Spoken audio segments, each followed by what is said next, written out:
Tombstone Jesus. This is the realest thing. Ryan Van Dam was like, you guys got to get him on the show. And I was like, you know what? This dude looks super interesting. I did not know he was more than a wrestler and more than Jesus. He is Tombstone Jesus, wrestler, musical artist. He wears a hat, just one hat, not many hats, one hat. He's joining us. He's going to close out the show tonight. Yeah, he's the headlining act. He's the man in charge. And we're going to talk about Elimination Chamber. We have a new WWE champion. We got AEW is going to do fucking exploding barbed wire death matches. They sure are. I watched that Muta match from last week. Oof, we could talk about that if you want. I watched fucking Filthy Island, NXT, Ring of Honor, tons of news out of New Japan, Impact Wrestling, and it's all next here. Episode 521 of the Shining Wizards Wrestling Podcast. The following is a presentation of the Shining Wizards Network, broadcasting live on rantiumradio.com and available on all podcast platforms and at shiningwizards.com. Follow us on social media at Wizards Podcast. Check out our merchandise at merch.shiningwizards.com. Do your Amazon shopping at amazon.shiningwizards.com and become a Patreon supporter at patreon.com/wizardspodcast. As always, we thank you for your continued support. And now, enjoy the show. This is Kevin Sullivan, and if you're not listening to the podcast, it's the Shining Wizards. I'm going to come to your house, and I'm going to lay underneath the bed. And when you go to get in the bed tonight, if you're not listening to this podcast, I'll bite your leg. What's up, fuckers? I love the big package. And he's got those smelly balls. What the fuck are you talking about? Fucking loser. Fuck the Shining Wizards.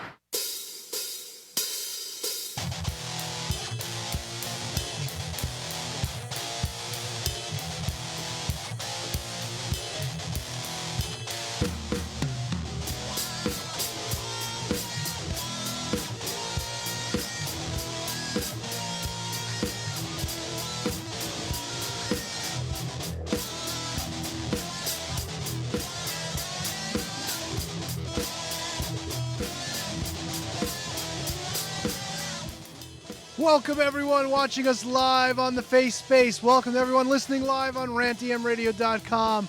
And welcome to everyone that downloads us each and every week. We, of course, are the Shining Wizards, where it's wrestling talk. And talk about wrestling. Tony. Matt. Kevin. What's up, boys? How we doing today? Shaking. You know. Oh, no. I had this grandiose plan that I was going to watch all this wrestling today. Surprise, surprise. Snowed again. Oh, no. Over here in the mountains, in the woods, wherever you want to say I live, I got about 4 to 6 inches of fresh snow. I had to go out and shovel this afternoon. So I did not get to watch Riddle, Lashley, and John Morrison or the women's tag team match. But I did see all the Elimination Chambers. Not like I needed to watch, because I already know who the winners were going to be, because I stole Kevin's thunder this week. Oh, no. We're doing this? I went 5-0, baby. Well, I had to share the wealth a little bit. Please tell us about what happened this week in pay-per-view picks. It's all look, I went 5-0. Tony, guess what? You're at the bottom, buddy. You're sitting there 12-4. You and Kevin with your 3-2 records. Kevin now has a blemish on his perfect record. He's 14-2. I sit in second place, 13-3. Tony, you're 12-4. Fuck this game.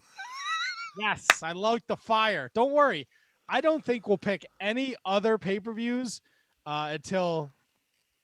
Oh no, that's not true, because March 7th will be. Yes. Whatever AEW. AEW is doing, yes. And we got Fastlane, too. Fastlane before that? Fastlane is March 21st, I think. Fucking A, dude.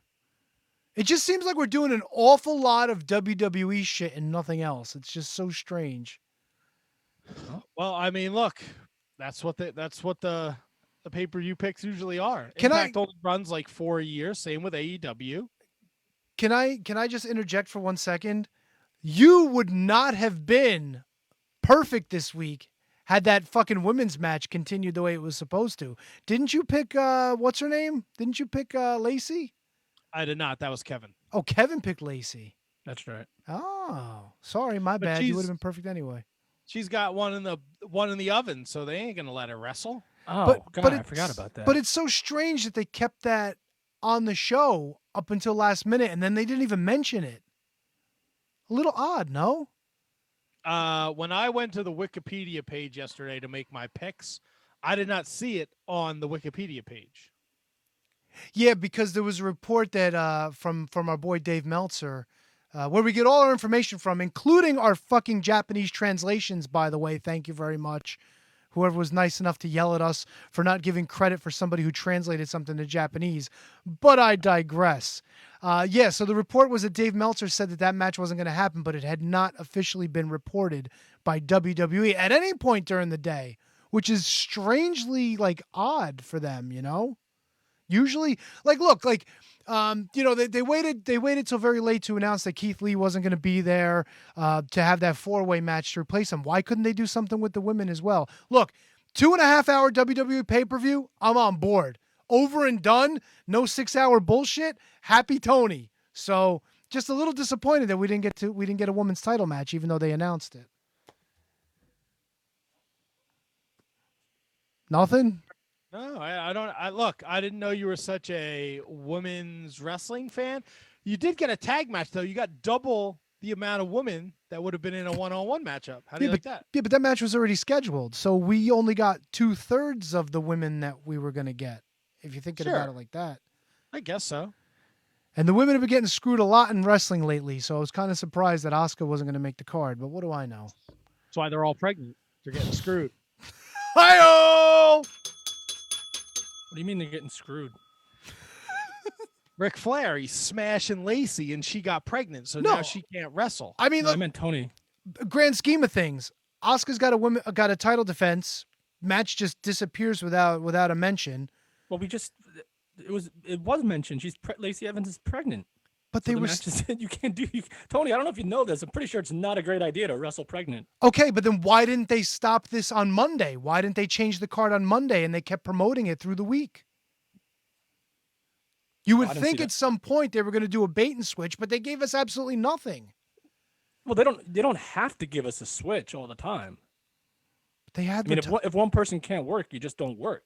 Yeah, but they advertised it for a pay-per-view, Kev. It's not like this is some fucking random Monday Night Raw. This was a show that potentially people are paying $60 for. If they kept promoting it through, after Raw or whenever she announced that she was pregnant, then that's a little strange. But yeah, that was my point. And the point overall, I didn't see them do that, so that's why I don't know. The point overall, generally as well, is that I don't want to get into AEW right now, but they're putting fucking Band-Aids on broken arms over there, dude. I don't know what the fuck we're doing, but we'll get into that later. So yeah, I think overall right now, it was just kind of like, why the fuck wouldn't they just give us something, even if it was just like a 10-minute match? They spent so much time in between catching us up on stories, which I know Matt loves so much. They could have fucking gave us another something in there to make up for it, or at least just tell us it's not going to happen.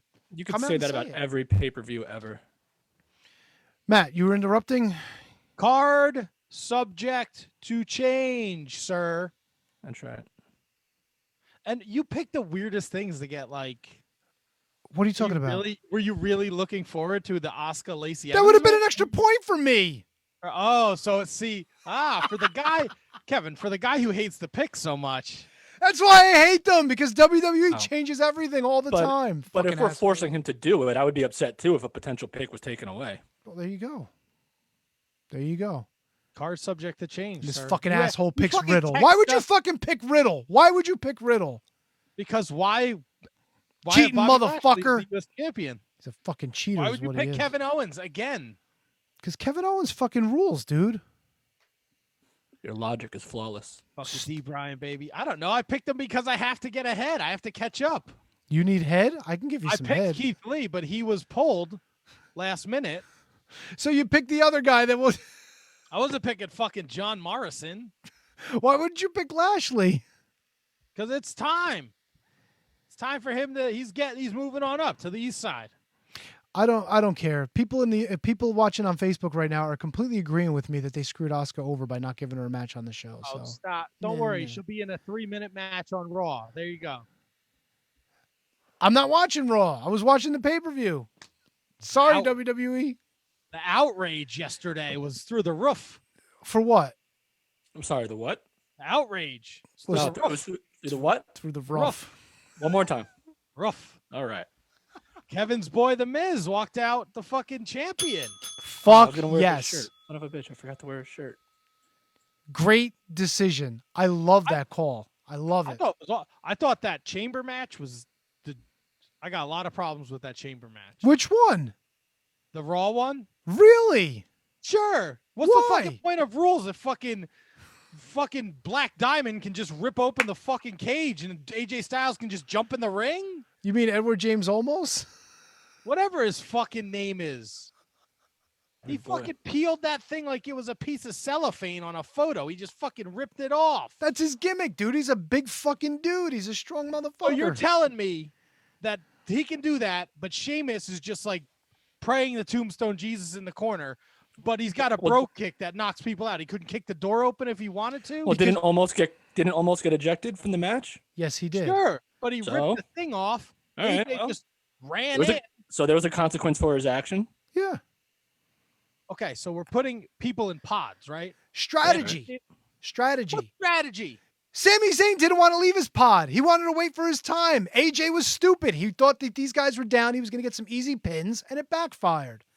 So he tried to break the rules, and he got fucked twice. And he not only didn't get a pin on either guy, but he lost his bodyguard. So fuck you, AJ. Fuck you two times. But what was his bodyguard going to do? He couldn't come in the Elimination Chamber. Maybe he could have. Maybe he could have snuck in the door. It's no disqualifications. Tony, that guy ain't sneaking in anywhere. Well, fair enough. Fair enough.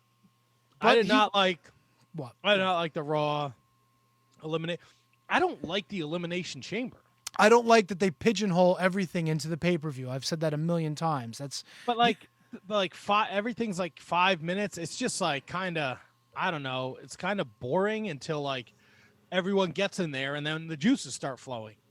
Yeah, but you got to build it. It's like when you go for a 7-course meal. You start out with the appetizer, then maybe you get a little salad in between. Maybe you get your crock of French onion soup. Then the fucking steak comes out. Then you got your potatoes, your mushrooms, your fucking cheddar cheese, your slab of bacon and onions and all that other good shit. And your coronary. There you go. And then you get the little Italian ice to cleanse the palate. Ooh, the palate cleanser, the Sorbet, aperitif. if you will. Yes. Fucking nice. Yeah, I was annoyed at the Raw one. Didn't like it. I don't like the waiting around. I don't like Sheamus coming out with this fucking sword like he's Excalibur now. What is the point of this? Oh, the intros. Forget the intros. Not take Sheamus, fucking fucking ever. Claymore. Yeah. When Claymore stabs the fucking Excalibur sword through the stage, like, really? Here's another thing I didn't get. Right, we opened the show with the SmackDown Elimination Chamber, which I thought was awesome. Yeah. Right, they get the 4 guys in, and then we find out who the other 2 are going to be, and then they show us another package about the Elimination Chamber. Yeah, that was weird. That was weird. No. Yeah. I thought my app went back to the beginning. That threw me off. It's WWE, man. The one thing that was really bugging me are these fucking cuts before Impact. Like when Cesaro was running back and forth, it was really obvious. Before he's laying the forearms in, they're cutting to another camera. Then they're cutting back. Then he runs to the other corner. Just before he makes contact, they cut to another view. It's like, fucking A, dude, just stay on one camera for more than fucking 2 seconds. Is it that hard? It's the Thunderdome, baby. Yeah, and then I think we've complained about this, the length of this podcast for almost 10 years. The camera with the zooming and the shaking, it's awful. Yep. But I like the SmackDown Elimination Chamber a lot. I thought they did a really nice job there. I love the stuff with Roman Reigns right afterwards. The Hope spot with Daniel Bryan where he fucking catches him and goes into the fucking lock. Oh, man. It was awesome. It was such a great story. Edge coming out of nowhere. It was great. They didn't play his fucking music. He just showed up, speared him. He pointed at the sign. Like, it was cool. He talked some shit to Roman Reigns. Like, that's cool. And Yes. fireworks went off, and then they played his music. At the end. Yeah. That's okay. At the end, it's okay. When you play it, when you're going to, like, run in, that kind of gives it away, you know? Yeah. I didn't like when he came back at the Rumble last year when they played it, when they had fireworks for him. Took it to surprise, but apparently a lot of people already knew about it. That's the internet wrestling community, my friend. They have their finger on the pulse. No, I mean the people who played the music. Like, oh, it's a surprise, but Edge is here, so we make sure we have fireworks for him. Yeah, well, he's got to walk through Gorilla. That's true. Well, excuse me. That was a big. Somebody's all fucking loaded up on margaritas already. It's just my first one. It's National Margarita Day. This podcast is brought to you by Cayman Jack Margarita. Not really, but I still got about a half a case of these left, so I got. Send us free shit, Cajun Maybe margarita, one day. whatever. Yeah, Cayman, not Cajun. Cajun Caymans. Yes, Not like those cheap dirt bags of Twisted Tea. You just sent us a koozie. a koozie and a keychain. Fuck them. A hot dog and a handshake. That's a hot dog and a handshake of the sponsorship world. Thanks for coming. Here's your fucking keychain. I didn't see the three-way dance. What'd you guys think of it? Riddle won. Boo. I mean, yeah, like I don't know. Riddle, for being an MMA guy, his strikes are a little weird to me. Like he's almost like throwing karate, like open palm strikes. Like I don't know. It's a little weird. I like me some Riddle. I think his striking game is odd. I'm fine with Riddle winning. Something different. It frees up Lashley for some other nonsense rather than just being the U.S. champ. But Yeah, I guess that's like the biggest takeaway from it is that now we know that Lashley's moving on to other stuff. And the match was what it was. It was fine. No real complaints. I mean, except for when MVP was talking shit to Riddle outside about like, who do you think you are, this and that. And then when Riddle grabs the crutch from him, he's like, okay, man, take it easy. Calm down. It's all right. Relax. And then Riddle fucking goes to town on Lashley and fucking wins with the, what does he call it? Bro Derek? Why does he call his finishing move Bro Derek? I feel like it's always been that.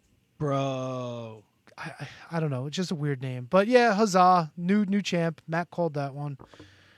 Yes. Women's match. Tag team titles. Kev, you see this one? Sort of, a little bit of it, not all of it. I saw the part where Nia Jax threw Sasha Banks on Bianca Belair, and they were just all standing there for like 5 minutes waiting for it to happen. Yeah, Nia's still not very good. There were a couple of times where she was standing there waiting for shit to happen, and she just kind of had her hands up, and she was like waddling and wiggling. I don't know if she was supposed to be selling or if she was supposed to be afraid. There were some good spots, some bad spots. Like there was really no hope spot with like either Bianca or Sasha getting a hot tag. Why did this guy come out with a fucking bottle of champagne to give champagne to Sasha? Oh, is that Reginald? Is that his name? He's Carmella's guy though, isn't he? So like, why is he out there for Sasha? Like, did I miss a storyline point? I don't know. Maybe he was trying to help them win the tag titles. I don't know. But why? Like, is he friends with them? Like, I thought Carmella was into it with Sasha, wasn't she? Maybe they're continuing their storyline. Didn't Carmella fire him because he screwed up her title match? You would know better than Sasha? I would, Kev. I really wouldn't, but You know what, Kevin? I think that makes the most sense, so I'm going to say yes. Yeah, so let's go with it. Perfect. If anyone in the Facebook chat knows otherwise, please let us know. 100%. I get all dizzy when I watch that. So before the Raw elimination, we do get that weird backstage thing with MVP speaking to The Miz. Oh, yeah. And then we fast forward to something oddly familiar to what we talked about in the Patreon bonus show, Shelton Benjamin at HBK Super Kick. They tried to replicate that with a little AJ Styles, Drew McIntyre Claymore kick. And Drew is the champion. And then Bobby Lashley comes out and beats everything dog shit out of him. Now, I wasn't around when the Money in the Bank was first introduced. Was it always you cash in and then the referee checks on the other guy? Or was it you cash in and the referee just rings the bell? This fucking stuck in my asshole. I hate that All they right. do this. And it's not just this match. They do this shit all the time. Old school wrestling. You jump somebody before the fucking bell, the referee calls for the bell, bing, bang, bang, we're off and running. What is this shit? Can you continue? Are you okay? Are you ready? Fuck that. What's the point of cashing in the fucking thing? If this is, are you all right? Can you? What if he says no? Then it defeats the whole fucking purpose of the briefcase. It's been like that for a while now. But it's so dumb, man. It's so dumb. This is Can like I they speak waited, like when Carney? the Miz cashed in the first time, they waited for Randy Orton to get to his feet, and that was 10 years ago. So dumb. So dumb. Even when Ziggler cashed in, same thing. So stupid. Yeah, I don't like. But when Edge cashed in on Cena that first time, that wasn't the case, right? That was the first time, yeah. It developed and evolved, and there's sometimes to the point where, like, I mean, you've seen people escape the cash in too, which also doesn't make sense. Like, the ref never rang the bell, so I was able to get out of there. So dumb. Why would you ruin a great storytelling line like that? It's really not that great. Well, I think you're going to get the crux of the story tonight on Raw. A lot of chirping is that MVP Miz conversation. People are speculating that it was that if Miz walked out champion, Lashley gets the first title shot. There's a lot of chirping that Miz isn't even going to make it to WrestleMania with the title. And it's looking like it might be Bobby Lashley, Drew McIntyre. He's going to Mania as the champ because they're going to do a fucking unification title for title with Bad Bunny. It's going to be 24/7 WWE Championship. Get the fuck out Yes, of here. they No, are, they're not. dude. Bad No, they're Bunny. not. Bad Bunny was on SNL this past week, from what I heard, with that championship. How great would it be if he was on there with the fucking WWE Championship? You can't Tony. It's not like unifying like the Intercontinental and a European title. You're not unifying the World Championship and a joke title that's defended on the Michael K show. You're not doing it. In fairness, they unified all the belts, including the hardcore belt, into the World Tony, Championship. they did that when they got rid of the IC belts. Over. See, all right, so they went from hardcore and like European or hardcore and Intercontinental, and then if you want to tell me that you can get away with unifying the Intercontinental and the World title, I might be able to let that slide because that's your two top titles. So, but you're not unifying the 24/7 championship and the World Championship. Matt, comment? I first of all, I don't know which one of you two are dumber for this. First of all, Tony, you for even suggesting that this is going to ever happen in the history of wrestling. The Miz, the world champion, is going to wrestle Bad Bunny to unify the world championship. Why and not? The 24. And then Kevin for arguing that it would ever happen.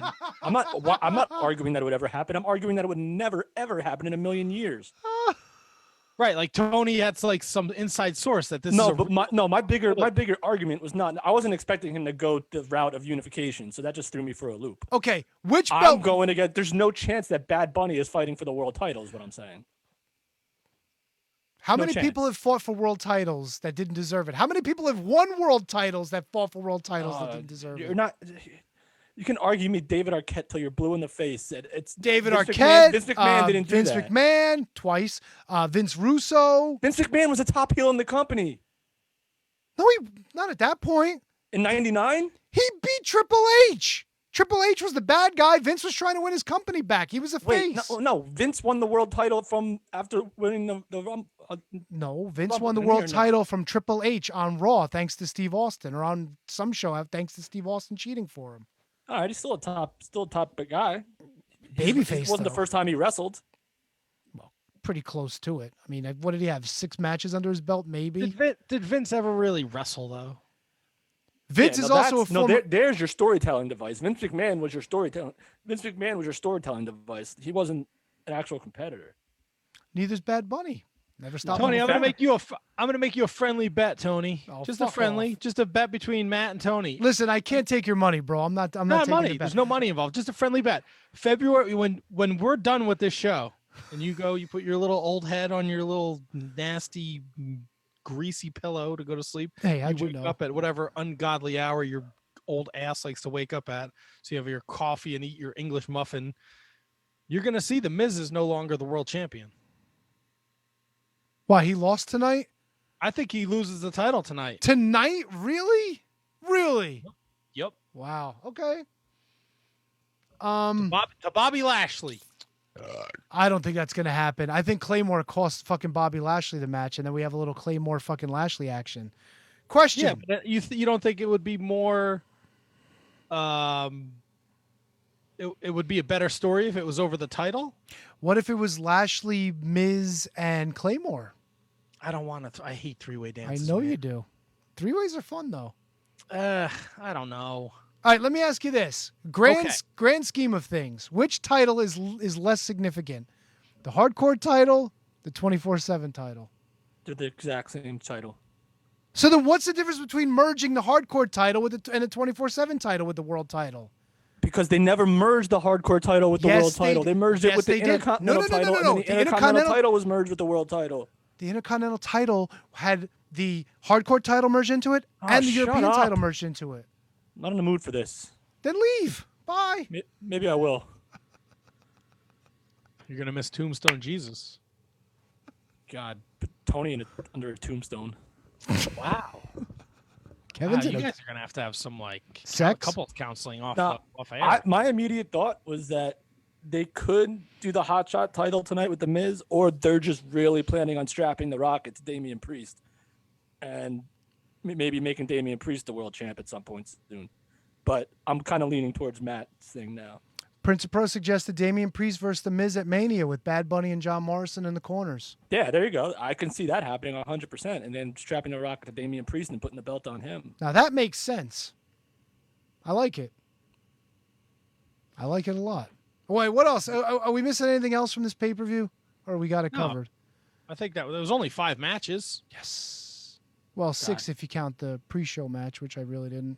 No, we don't count that. It's on the pre-show. Did you see how he lost, by the way?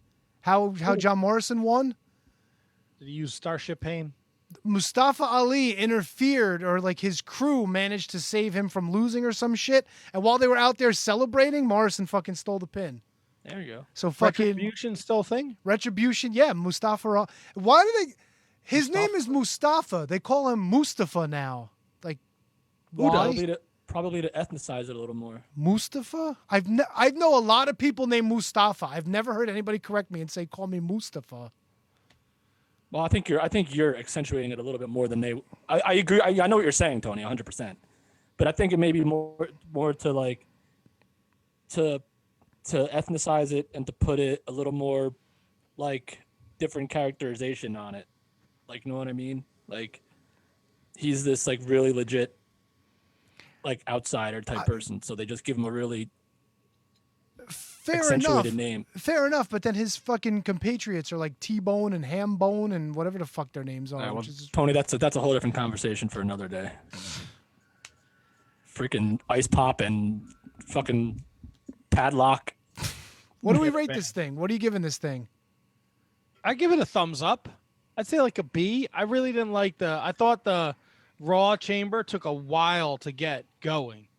I did think in the SmackDown Elimination Chamber at one point it looked like a Ring of Honor show from 15 years ago when it was Cesaro, Sami Zayn, Daniel Bryan, and Kevin Owens. I thought that was really fucking cool. And I think for me, what put the SmackDown one over the top was the little stories in between. Like when Sami Zayn gets in and he's telling Kevin Owens, they don't care about us, you and me, this and that. And Owens is like, all right. And then he fucking waffles him. Great shit. I think this was a waste of the Daniel Bryan thing. I think you're right. That's why I wasn't expecting him to win. I figured maybe just Kevin Owens, he gets one final shot and then blows it, and that's it for Kevin Owens. I thought that this was the perfect opportunity, unless they really have like maybe other plans for him. But I picked Cesaro because it's the second show before Mania. No one really cares too much, and this might be like a backhanded insult towards Cesaro, but I don't really mean it that way. This is like the perfect time to showcase him. Like, have him go crazy, have him win. No chance against Roman Reigns, but have him put up a fight against him too. Then just have him lose. You're not doing it. You clearly have no long-term plans for him. This is the perfect show to do that with. And I just thought that they missed that opportunity and they kind of wasted it, because Daniel Bryan and Roman Reigns is like, that has like potential, like maybe post-Mania, like 3 or 4 month run to it. So I just felt like giving it to us right then and there. And again, Daniel Bryan doesn't really lose a whole lot of steam because he just went through an Elimination Chamber match. And he was one of the first 2 guys. So he doesn't lose a whole lot, but I just thought this was a missed opportunity to to showcase Cesaro a little bit more. No, you're right. I think you're right. Cesaro definitely came with his working boots on. He was all over the fucking place. Dude, in he this match. he packs those boots everywhere he goes, man. He sleeps in those working boots, baby. Just unbelievable. The displays of strength when he started fucking. Who was he throwing into the cage? Was it fucking? Was it Corbin that he was whipping back and forth? Fucking just good shit. And there was a lot of there was a huge swelling for him on social media, especially on Twitter. Like people were going bananas that they wanted Cesaro to win this thing. Yeah, like Mick Foley, I think, tweeted something out about it. Bang bang. I think a lot. Look, I think it's very similar to when he debuted on the main roster and he won the U.S. title. Yes, I want to say one of them. Maybe it was the hardcore title, Matt. No, I think it was his first major title victory, and people were like super excited about it because he's really fucking good. Yeah, Oh, he's the textbook definition of start and stop. If I had lost that because Cesaro had won the match, I would have been okay with that. I think here's a phrase I use on the Wednesday night show. I think there's a lot of layers to this story, though. Oh, If, like Daniel Bryan, he had his chance and he lost in 4 minutes, right?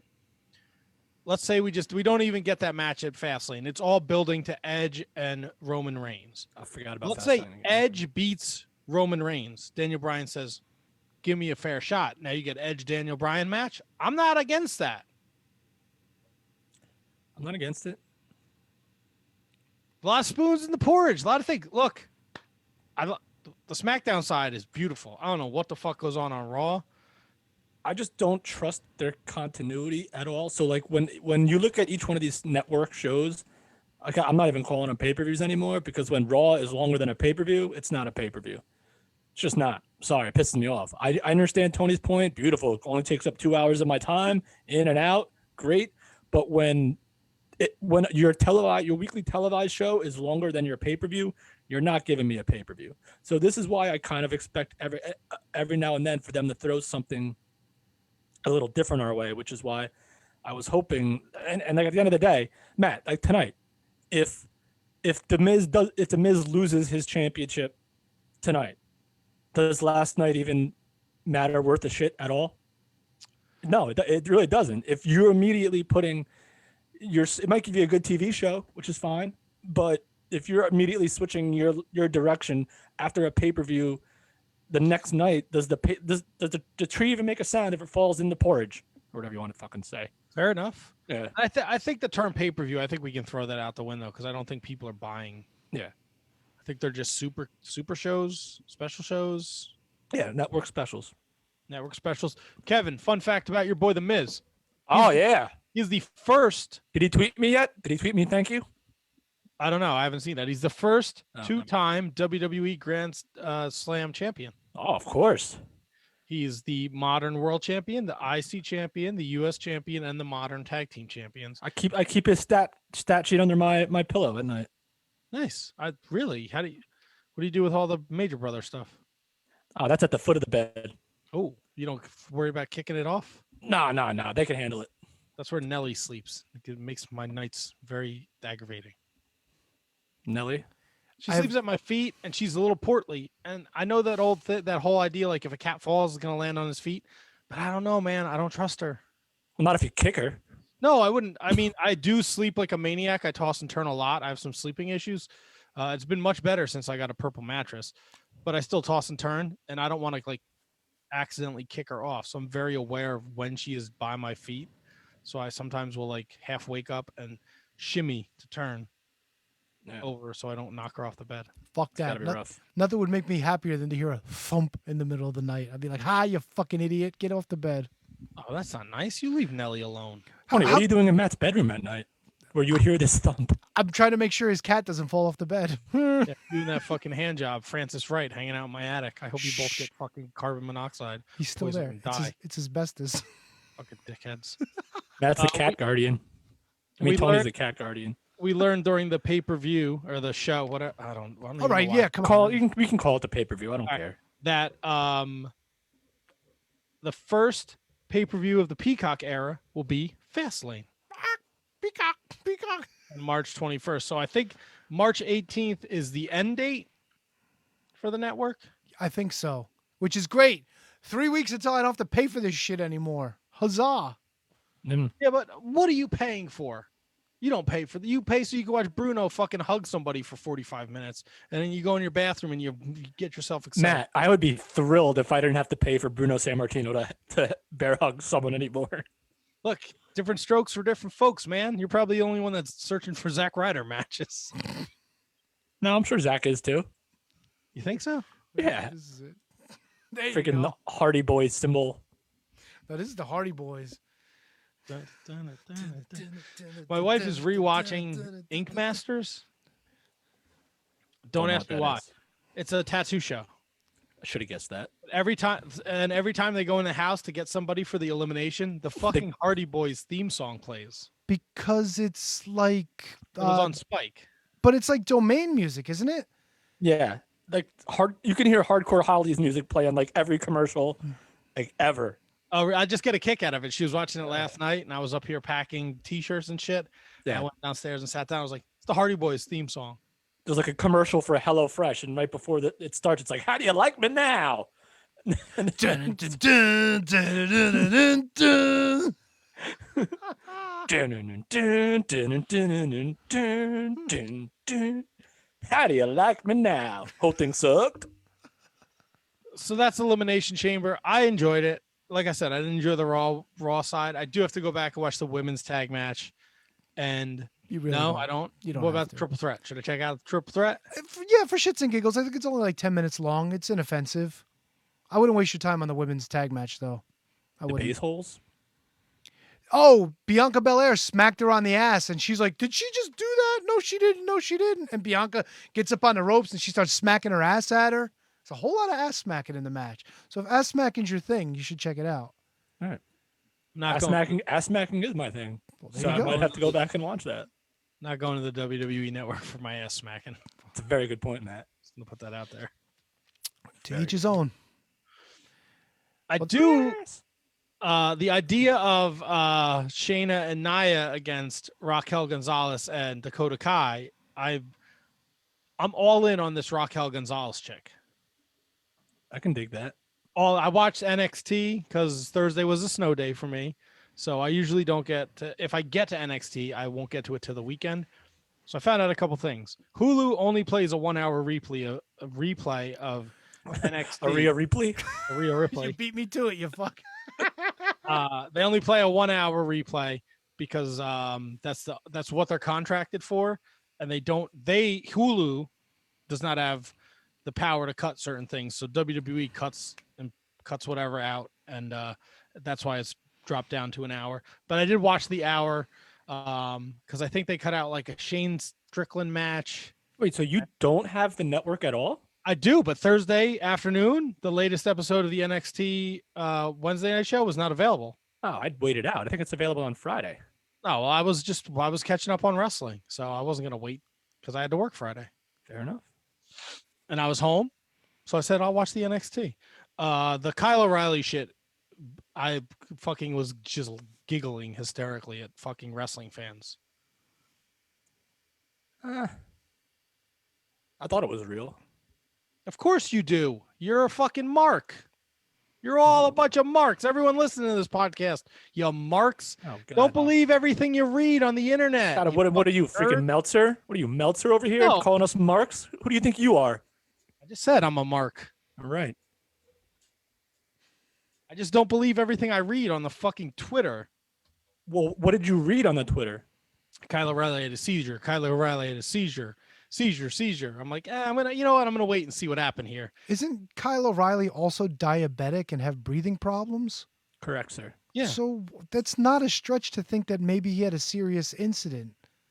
I just don't if it's not real, what, like, I didn't see the entire fallout from it. Like, I don't know if they talked about it on like The Bump or whatever those fucking stupid shows are they do. So if there's no follow up on it at all, then why do it? Like, what's the point of doing it? It's not on TV. It's after TV. Right. Well, because they have all these social media platforms where they put bonus content up. Now, Okay. So if if they, yeah, it's okay. needed- So then they followed if it they up. Then film this to have it be a bonus content, and then all this shit happened, and then Kyle O'Reilly had to come out and say like, I'm fine, it's nothing serious.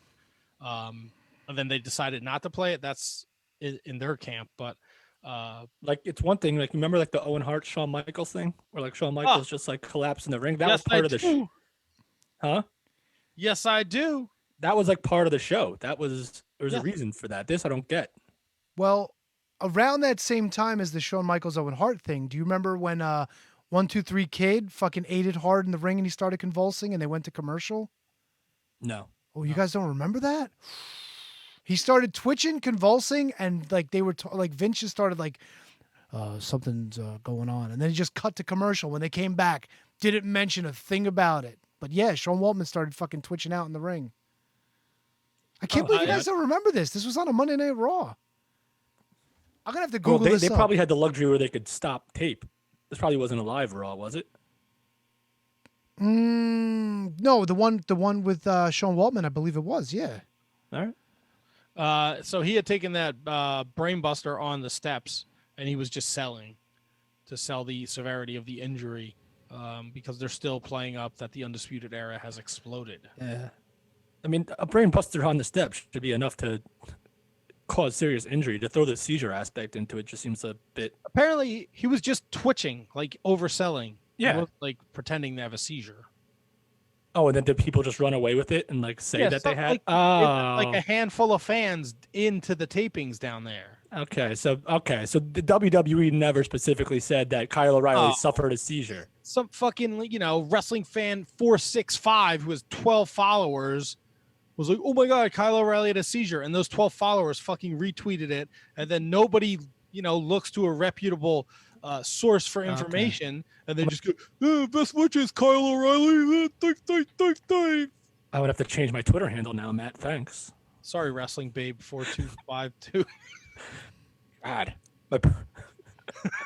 Between that and dude, people take wrestling way too seriously. The anger about the Miz cashing in last night is hysterical.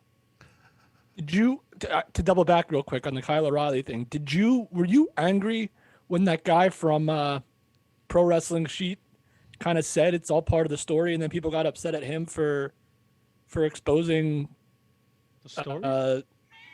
I guess, yeah. Telling us that he really wasn't in any danger, and it was just I don't know. You're damned if you do, and you're damned if you don't. You can't win, man.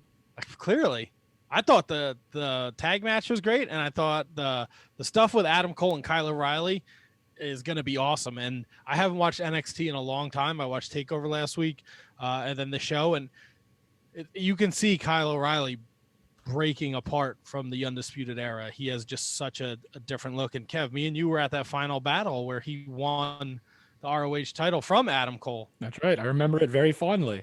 I think that was the one time we got really drunk, and then maybe we saw Dave LaGreca and Carrie Silken. I don't remember that. I don't remember it.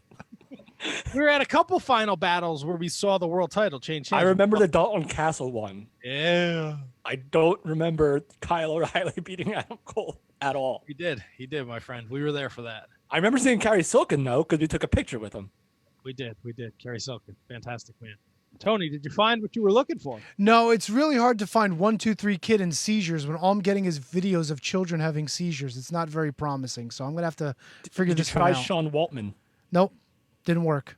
Sean Waltman injury seizures is coming up when he ripped his anus open. It's going to take a little deeper of a dig. So he originated the my hole, I guess. My hole, my big ripped stretched hole, I guess. Okay. Wolf, yeah. All right. Did you guys get to see any of this AEW Women's Eliminator stuff on YouTube? Nothing on YouTube, just the highlights that they showed on AEW. Okay. All right. I want your thoughts. Like I heard what you said Wednesday on the show, on the Dynamite show, but please, if you can, in a nutshell, what was your takeaway from it? Man, it's I kind of had the same feeling when I watched it Tuesday night. I got the same feeling Tuesday night as this afternoon when I finished watching that Pro Wrestling Noah show. I have no fucking idea what's going on. I don't know any of these characters. They took, granted, the Pro Wrestling Noah did have English commentary, but it sounded like some Australian dude and some other dude I couldn't understand. They didn't really tell the story well. I think they could have done a better job of introducing us to each participant. Excalibur sounded like the Micro Machine guy who's just throwing fucking statistics out, and I didn't know what any of them meant. I don't know what the Ice Ribbon Championship is. Ah, Is it the equivalent of the 24/7 championship, or is it the highest title in said promotion? I didn't mind the first match. I don't like Emi Sakura. Aja Khan is great. I laughed when she not like the match was great. Hold on, Tony. Not like the match was great. She's great. Like her legacy is great. Her like having trouble getting in the ring was like, oh, this is not going to be good. And then she kicked that girl really hard in the stomach, and I just could not stop laughing. what are the odds we get a Nia Jax Aja Kong match soon? That would be the watch finals of the tournament, and that would be. You might as well just fucking throw the AEW women's title in the garbage. You might call Medusa up and just have her throw it in the ocean. I wish they brought back Raw Underground for one thing, it would be for me to watch Aja Kong and Nia Jax fight in a pit. It would not be good. Pit fighting with Aja Kong for the Ice Ribbon Tokyo Championship. Here's what I don't understand. All right. All this the Japanese side is all taped. So why wouldn't you just make it good? Like if there's a blown spot, you can you can just do it again, right? I don't know. Maybe just because it's taped, maybe time isn't a luxury. I'm just guessing because maybe that wherever they taped that basement warehouse building, they only have it for so long. I don't know. I'll watch again tonight. This is happening now on some platform. That's another AEW's like. If you really want to throw up the I don't give a fuck about the women's division flag, the Japanese side last week was on YouTube. Thunder Rosa versus Legit Layla was 2 weeks ago on Dynamite. Serena Di Brio was this week, or last week, excuse me. I thought you said Serena Di Brio. Like it's a different person.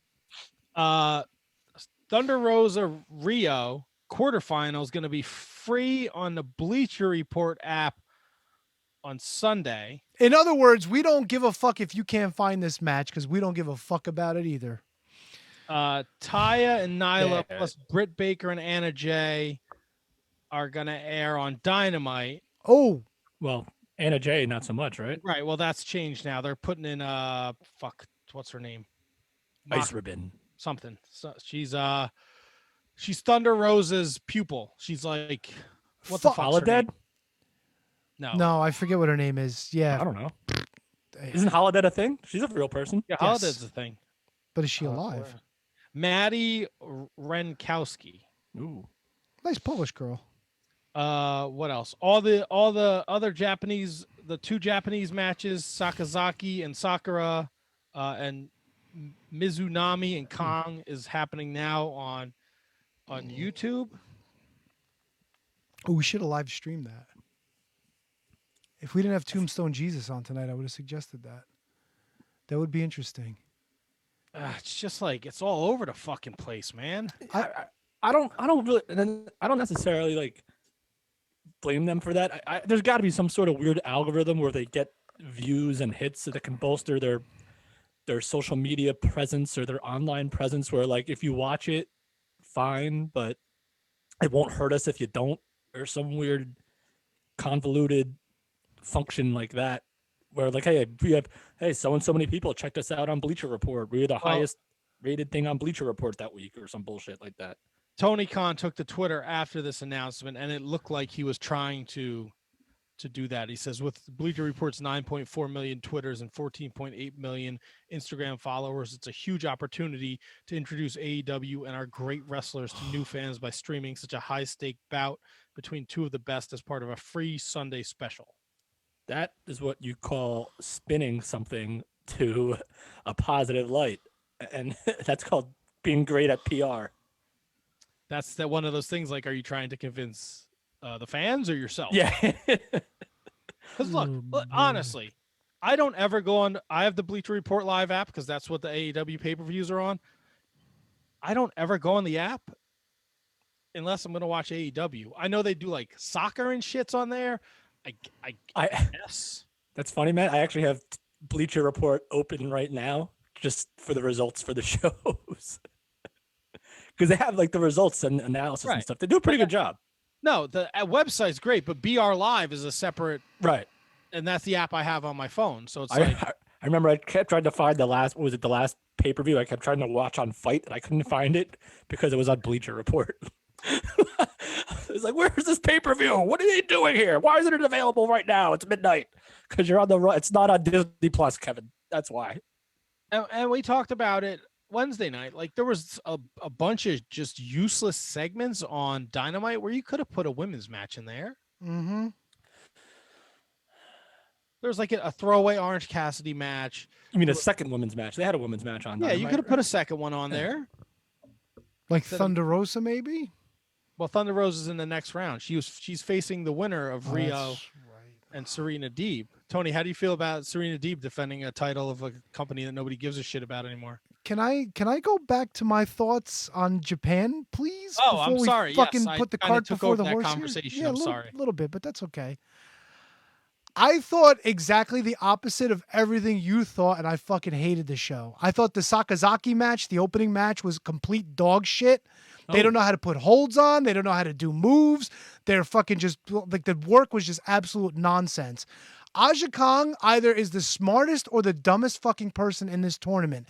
She's either really smart because she's playing a role where she doesn't give a fuck and another championship would mean nothing to her, or she's just fucking that beat up and just laughed at everything and couldn't care less. And I felt bad for her opponent because she showed some signs where she looked like she could really work, but she had to fucking lay down for this slob. Emi Sakura with her match with Veni was fucking unreal. Emi had her fucking boots on for this thing, dude. I don't know what you were watching.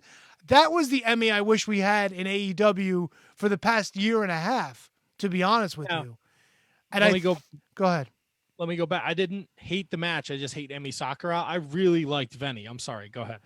All right, look, Veni, we get the story. I understand. I actually had to dig to find out what the thing was because when you're calling a single person they, sorry, you fucking lost me. Because now all I'm thinking is you're talking about both people in the ring instead of just one. If you have to fucking use a weird pronoun, just call her or him or whatever by his name. What's the problem? Just say Veni. Veni's like a guy that became a woman. Oh, really? Yeah. You didn't realize that fucking what's his name? Excalibur kept calling him they or her they? No. You didn't. What? I was losing my fucking mind. His commentary was bad enough as it was, and then he's fucking using a pronoun that talks about two or more people. I thought the referee was a man, but Freddie. Right. Freddie was Tommy. A man. Freddie's a woman or Tommy? Tommy's a man. Tommy is a woman. Yes. Tommy was the drizzling dog shits of a referee. Holy, you know what? This is perfect. Aja Kong, the way she was in her match, was the way 80% of the show was. Nobody gave a fuck about it. What did they do? Oh, we'll put up a big AEW banner and everybody will think it's AEW and everybody will think it's wonderful. Look, I like Maki Ito. This shit is not working in the AEW tournament. There was way too much stopping in that match telling stories. And if you're trying to say like we're bringing in the best for the AEW women's division, this was a fucking fail. This was an epic fail. Like I said, that third match I was okay with. The fucking first match and final match, shit. That match with Emi, she had her fucking boots on. That Veni is talented, but Excalibur was just fucking incorrigible on this thing. And I don't want to hate it, but I don't understand what AEW is doing. It can't be that hard to figure shit out for the women. Look, you said Anna Jay gets replaced. Aren't there like 10 other women on the AEW roster that could have taken that place instead of somebody that Thunder Rosa's training, which I'm sure she's fine, but you got a fucking gaggle of women sitting around doing nothing. You can't plug one of them into the women's tournament? Who do you want to plug in? What about Penelope Ford? Is she pregnant? Can she not work? Where's Swole? What about fucking Reba? Why can't we throw any of these people in? What's Big Swole? What's the point of putting her in in a match where she's probably going to lose. Who gives a shit? Fucking Serena Deeb lost, and she's like the star of the division. Come on, dude, you're laughing, but you know it's the case. You know it's the case. This is fucking bad. You would think, like, they can't fuck this up any more than they have. Let's fucking go to Bleacher Report. Fuck this, dude. And I don't want to hate the women's division. I'm tired of hating on AEW every week. Look at me in the eyes if you're watching on Facebook. I'm really tired of hating on AEW. I want them to succeed. I want this women's division to be what it can be. But fucking jumping Jehoshaphat's, this was fucking awful. Well, they didn't do us any favors Wednesday night because it was not a very good show. I enjoyed the match between Serena and Riho. Yes, Rio looked great. Both girls look great. It was probably Rio's best showing. And Riho should have fucking lost. Sorry, she should have lost. Don't give a fuck about Riho. Don't care about her. You've got huge stars coming up in that division, and you're going to fucking push Riho back to the moon? For what? Yeah, well, Tony, I'm not going to... I will text you on the side. No, please don't spoil anything for me. Don't spoil. Okay. I want to get angry for getting angry. I don't want to get angry now. Oh, trust me, you're going to get real angry. Ugh.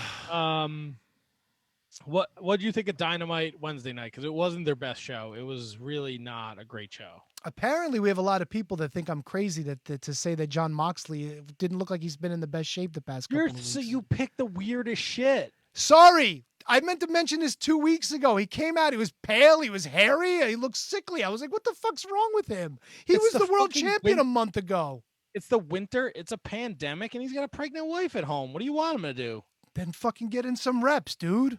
If she's knocked up, what are you going to fucking ride the speed bump every day? I don't know what to tell you. He looks exactly the same to me. I don't think so. See, this is my keen eye. This is my keen eye for wrestling. He looks the same to me. When I see him on TV, I go, that's Jon Moxley. Well, of course you say it's Jon Moxley, but I always wind up saying, oh, what happened to Jon Moxley? Yeah, well, you do the same thing about fucking Jericho, too. You go, Jericho's a fucking slob. Look at fat Jericho. When it comes out that Jericho's got some sort of fucking drinking problem, then you fucking call me. I'm telling you, Jericho's in bad shape, dude. And I'm not the only one that says it. I'm not Dirt Sheet Tony coming up with this. This is something that's going around for a while now. Facebook group, Tony. You're on in all those Facebook groups. They get all fucking angry about something. With all your Jim Cornette disciples, you fucking shit. Listen, and I've shit on Cornette plenty of times. I'm not like Tony, the Jim Cornette lover over here. Although I might be a golden lover for Kota Ibushi. Definitely not a Jim Cornette lover. But look, I can't fault the guy if he makes some good points. But yes, he also makes some very awful, shitty fucking dog shit points. Why did I say shit twice? I don't know. Did Kevin quit the show? No, he'll be back. Kevin will be back. Okay. All right. He'll go take care of his pops. Okay. I didn't know if I missed something or if he was just annoyed like fucking AEW. No, you're good. You're good. He sent us text messages. You're good. Okay. A lot of the stuff they did Wednesday night, the Adam Page, Matt Hardy stuff was kind of weird. I don't like. I signed the paper. Oh, well, I'm going to do this. Okay, I'm going to agree to it. Oh, look, my boy's in the mascot thing. Hey, how about $3,700 to beat him up? What the fuck are they doing with Matt Hardy, dude? What are they doing with him? I'm going to wrestle you for 3 months' salary. What are we fucking buying engagement rings now? I hate Steven Singer. You need the fucking money, Matt? Really? It's a rough. Look, everything can't be wrestle. There has to be some kind of entertainment, comedy. But yeah, I don't like this very much at all. And I know you don't like TH2. Nope. And I also didn't like seeing them on fucking Being the Elite this week either. I didn't see Being the Elite yet. It's a very short episode this week. The only real good stuff that I enjoyed was the stuff with the Dark Order. Very funny stuff. A little over the top, like it was almost like uncomfortable, but it wound up coming off like very funny and pretty entertaining. So there's that. What I did not find funny nor entertaining was Sting. Oh, fucking. Rumor is that he was wearing like some heavy duty protective gear underneath his outfit. All right. My question is, why? Why have we done this for fucking 17 weeks and now he takes a power bomb? Why? Why would he put down the baseball bat when he's got nobody protected him and it's 3-on-1? Why does Brian Cage have to put out a fucking cigarette on everybody he power bombs? You're trying to destroy Sting. Just fucking power bomb him and get it over with if you're gonna fucking do it. You know what his shirt stands for? Get my shit in. Yeah. They should have a shirt that says WMAF. Wipe my ass, fucko. That's the new Shining Wizards Tony shirt. Wipe my ass. I had to think about that. And that actually stands for white male, Asian female on the fucking 4chan, in case you didn't know. You're such a ghoul. Well, this Orange Cassidy match, this fucking Darby, this Taz bullshit, and Sting, and even the Eddie Kingston promo. You could have taken all that and put it in a fucking women's match for this tournament that I'm supposed to think is a big fucking deal, but you're putting it on goddamn Neptune, and I don't know how to get the fucking reception to watch the goddamn thing. It's really stupid. It's like they're purposely trying to bury the women's division by doing this nonsense. How did you feel about Jim Ross calling Kenny Omega the WWE champion? He's a fucking idiot. It goes back. All right. Look, I watched the Proud and Powerful Young Bucks match. I thought the match was fine. There were a couple of spots here and there. It was kind of like, okay, but once they got rolling, everything seemed like to be moving along and everything was fine with that. But when the announcers are going, oh, these 4 guys can go and they're so impressive. That's not the story you're trying to tell. They're having an athletic competition. They're not trying to impress you. Why not just say, look at these guys. They're a great team. They're smooth. They tried pulling a fast one. It didn't work. Fucking call it for what it is. Stop giving me inside information. Just call the fucking match. Just call the match. And fucking Inner Circle, 17 guys got to come out with these two. I'm done with it, dude. I'm done with the Inner Circle shit. I'm done with the fucking 6-mans. Fucking Eddie Kingston, I agree. He deserves better. Butcher and Blade in these 6-man matches, I'm fucking done with them, dude. I'm just done with them. How did you feel about the baby announcement? Oh, I cannot wait. I hope Cody gets fucking triple shoulder surgery and he heals within 3 days, because I cannot wait for this fucking match in 2 weeks with Jade Cargill and fucking Ember Moon or whoever the fuck Cody's partner is. What's it? Red Velvet. That was it. Sorry. I can't wait. The fucking why the baby announcement? Why is Kenny Omega in a school reading the Young Bucks book? Like, what was the impetus behind this? Like, is Kenny like want to be a school teacher now? Like, I didn't get it. Some of it was funny. I'll give him credit. When the kid goes, are they in love or whatever he said? He goes, well, I don't know. What do you think? Look at this picture. All right, I was fucking laughing at that. The shit with Michael Nakazawa where they beat him up at the end, funny. But why are we here? What was the point of this? Was this supposed to be like for goodwill because he was the champ? Like, I didn't get it. Yeah. Is that what it was? I think it was supposed to be like tongue-in-cheek goofiness. I mean, look, I laughed. Was it the greatest? No. Could we have gotten a women's match in there? Sure. I don't have to go to Bleacher. They should have put that on Bleacher Report. Go watch Kenny fucking teach school kids on fucking Bleacher Report Live. Why not? I like the FTR versus the Seidel's match.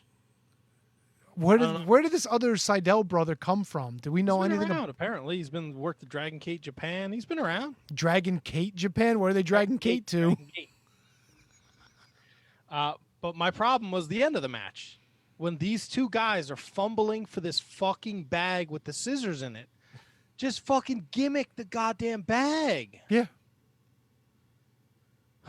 No, there were a lot of spots in that match too where they were on top of each other. And there was one spot too, going back in the tag title match, where Nick was being pinned and Matt had to dive over the referee. Is that the referee everybody complains about, by the way? Rick Knox? Yes. That guy is out of position all the fucking time. Like, I know the referee's not supposed to be in the way, but there's times where you got to be on top of that shit. Like, he's counting pinfalls, like looking at people's assholes. It's like, come on, dude, spin around, get in a fucking position, move a little bit. You never seen fucking Earl Hebner dragging ass as old and as out of shape as he got. You know what I'm saying?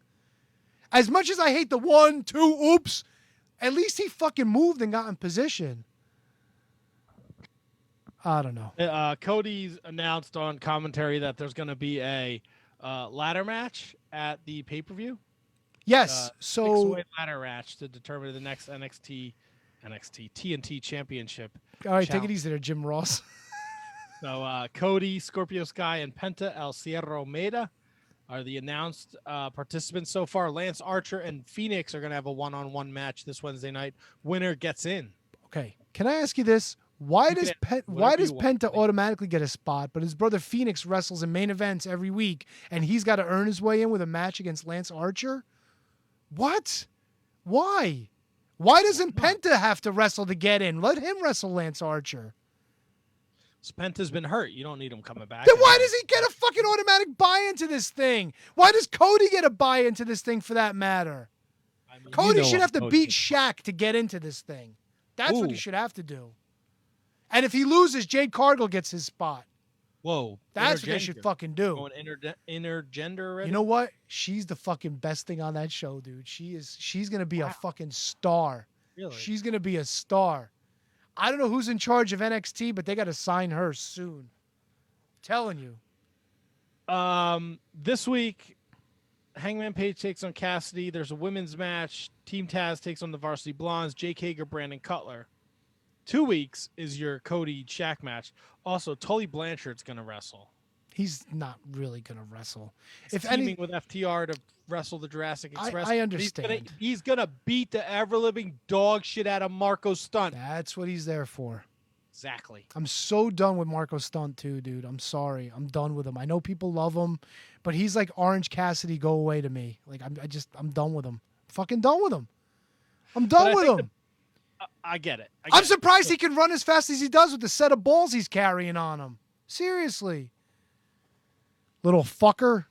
Look, go back to singing. You know what you do? Do fucking Marco Idol in the back and have people sing with you. That's what I would do if I was him. Oh, by the way, on Being the Elite this week, they rewarded Brandon Cutler for helping them with a match against Jack Swagger. Yes, Jack Swagger.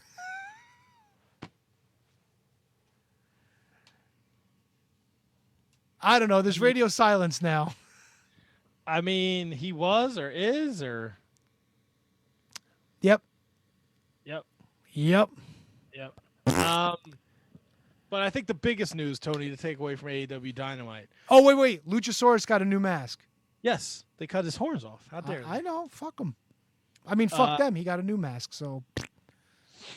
At Revolution, Uh-oh. Kenny Omega is going to defend his AEW championship against Jon Moxley in an exploding barbed wire death match. My co-hosts on Wednesday night, I don't think we're too familiar with what a barbed wire exploding death match is. And I don't think I did them any justice trying to explain it to them. Now, Tony, you and me are in the same age bracket. You're about 20 years older than me, but we both many times watched many of those tapes from Japan. You know, the alligator death matches, the cactus death The matches. piranhas, the saunas. Yes, the all them sauna shits. house. Yeah. But the exploding barbed wire death match is like no other. Lamina Manumi and Deadly Fred and Cactus Sack and Drunk Terry Flunk and Now, I still got a couple questions. Oh. Is this a no roped barbed wire exploding death match, or is it just an exploding barbed wire death match? Were you with me when we went to ECW in Asbury Park for the exploding barbed wire death match? no, I wasn't. I went to the pay-per-view in Asbury. I didn't go to that show. Okay, yeah, that was that is the definition of a fart in church. It was just barbed wire on the plywood, and when you slam somebody on it, there was supposed to be an explosion. There was no explosion.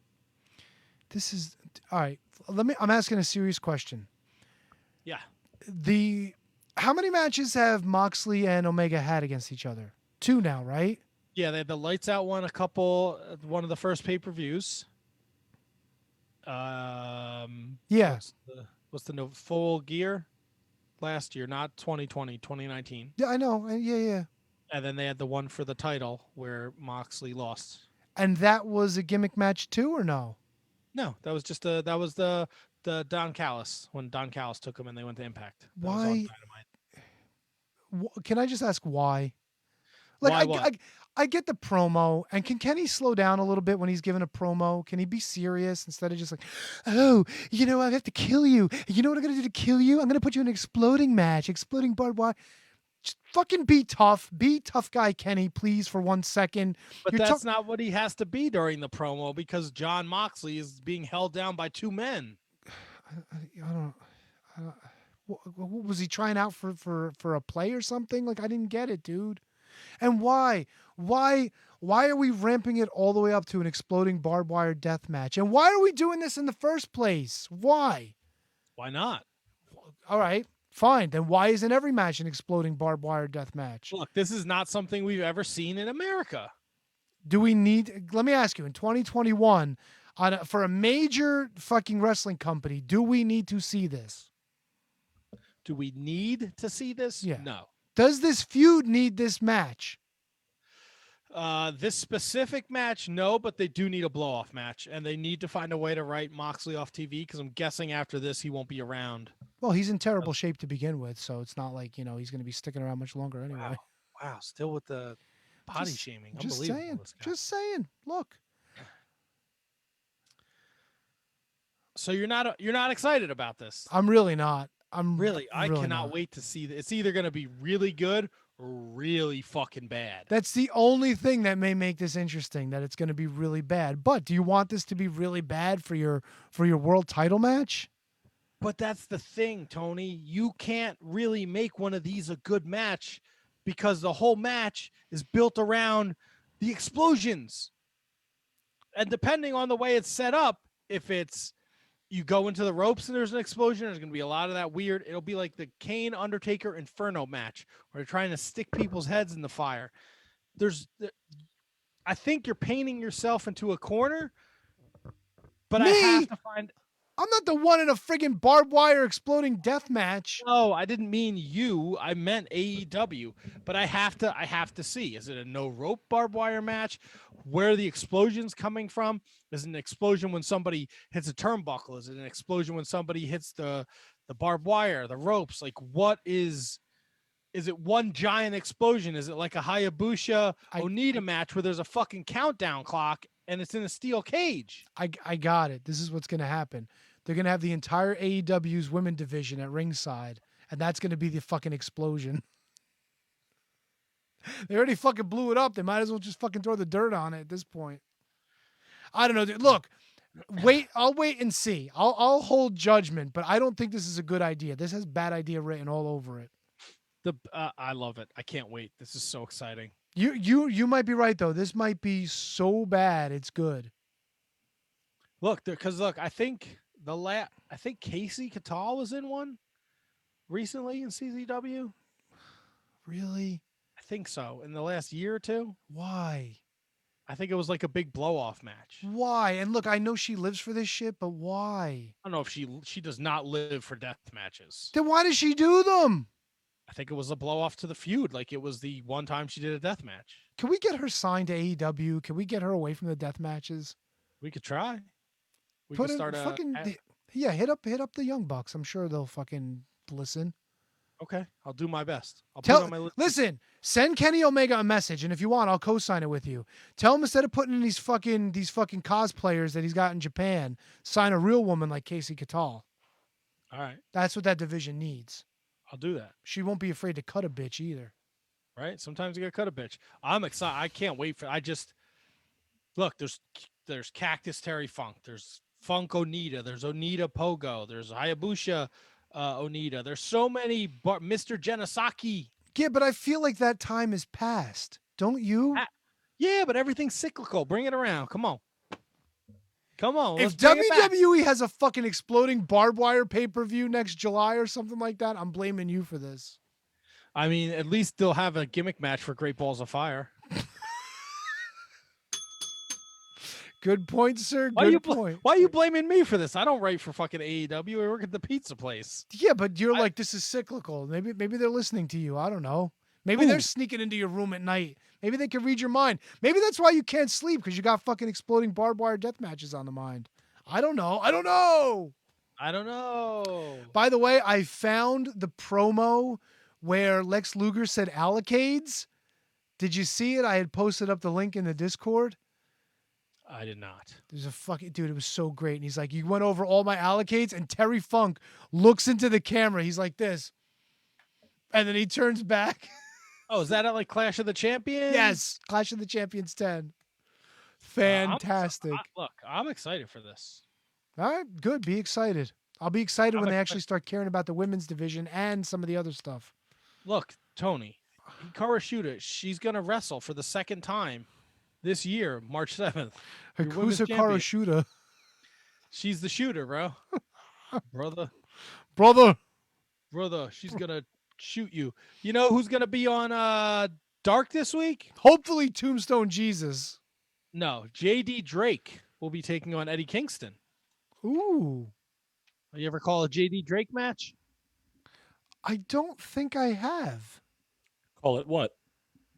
Call it amazing because Eddie Kingston's going to be in there with him. That's what I would call it. There you go. I'm so looking forward to talking to Tombstone tonight. Are we calling him Are you Tombstone? looking for, we still got a lot to talk about. Well, we better get fucking moving talking about Yeah, this we're gonna shit. get fucking moving. What do we usually say? What do we say? Back after this? Something after like that. this. We know you love shopping at Amazon, and we also know you love listening to The Shining Wizards. That's why you're hearing this commercial right now. But were you aware that you can combine the two, do all your shopping, and support the show at the same time? Well, of course you can. Instead of going to Amazon.com, go to Amazon.shiningwizards.com and make your purchases the way you normally would. You're going to get the same great low prices, and a portion of whatever you purchase is going to go to support the Shining Wizards. How great is that? You, by purchasing anything that you normally would anyway, is going to support us. That's a win-win in my book. So from now on, when you shop at Amazon, go to Amazon.shiningwizards.com or click the banner on our website and do all of your shopping with the Shining Wizards.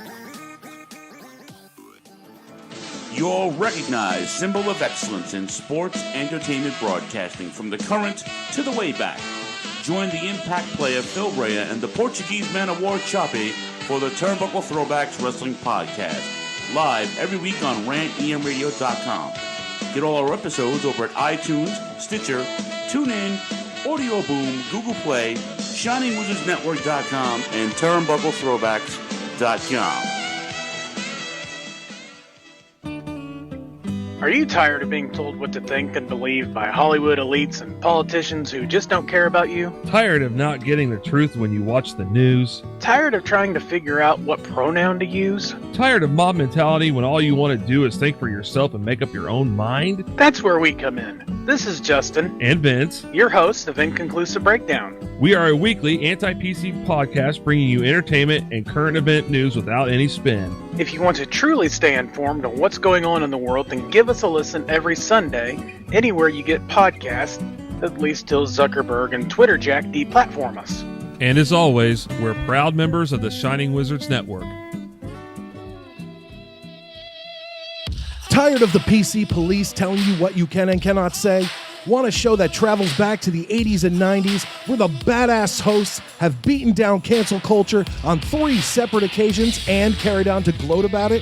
Since 2013, The Midnight Jury is that show. Travel back to the malls and arcades, pop in your VHS, and join us where the 80s and 90s return from the dead. Conan, tell them where to find us. WLWstudios.com, home of the Midnight Jury podcast hosted by Midnight Mike and Calvin Brody. Also available on all major podcast platforms via the Shining Wizards Network, and join in the conversation on Twitter at Midnight Jury. Horns up! This is Rock from Radioactive Metal. Join Snowy, Kareen, Aaron, and myself right here on the Shining Wizards Network every Friday for your weekly metal fix. We talk to all your favorite artists, cover all the latest metal news, cover all the latest releases, and feature brand new unsigned bands. So sit back, grab a beer, download the latest episode, and always remember, it's not metal unless it's radioactive metal. Good morning, good afternoon, good evening, and good night. My name is Thomas, and what's your name? I'm Alan. Alan. Oh, yeah. We're brothers. That's right. Yeah. Yeah, Got the mother, same mother and father. Your room was... Oh, we shared the room. Shared a room. We shared the room. Thought I knew your face. Yeah, we go way back, mate. Yeah. We should do a podcast then. We have. We do a podcast. We do a podcast. What's it called? The Broadcast. Yeah, that was planned. Yeah. Well, what do we do? Well, we cover all different things in the world of pop culture. We're talking about comic books, we're talking about professional wrestling, and we're talking about movies. Go back and watch classic retro wrestling events, the likes of WWE, WCW, and if you do like that, you can check us out on Apple iTunes, also on Podbean, Anchor, and on Podknife. Also check us out on Twitter at The Broadcast. That's BROKAST. I nearly stuffed up the ending. No, it's all right. Good on you. Yeah. Instagram also at The Broadcast Podcast. Remember, we don't spell it with a C. We spell it with a K. Salute, mate. Take it easy. Matt, it's with a K. Don't ever forget it. Never, ever forget. Do you need music, by the way? Oh, I got some music right here. Awesome. Some music from our guest tonight. This is Mountain Metal from Tombstone Jesus, the Railroad Car. Nice. I highly recommend you check it out. It's available on YouTube. But before we get to Tombstone Jesus and more wrestling talk, we're going to take this time to thank those over at our Patreon, patreon.com/Wizards Podcast. You enjoy this show. You enjoy our guests. You want to give back a little bit. You want to support your friends over here at the Shining Wizards Wrestling Podcast. Head over to our Patreon. You can support us for as little as $1 a month. I recommend the $3 a month tier because not only do you get mentioned on this show every week, you also get 3 bonus shows a month. And this is what you're missing in the month of February if you are not a Patreon subscriber. We did a wrestling profile on Shelton Benjamin. We did a show profile on ECW Guilty as Charged 1999. And Tony did a watch-along to Al Snow, Big Boss Man, Kennel Match from Hell. And you are guaranteed 3 bonus shows a month at the $3 level on Patreon, and we will mention you every week on the Shining Wizards Wrestling Podcast. Without further ado, we're going to thank Kathy Hummer, the queen of the Shining Wizards, flanked by her co-partner, the king, Mr. Manny Crazzo, Danny and Anthony Russinello, the AOP of the SWP, Ryan Arthur over at elementary.com, Elementary Brewery in Hackensack. If you want to grab some local beer and support local businesses, check out elementary.com. Sean Toe, Sean Calejo, Ryan Schlong, Brett Simonello. What do you hear? What do you say? Catherine Hensler over at OnDeckIC.com. She also co-hosts several other podcasts. She's part of the Wednesday night show.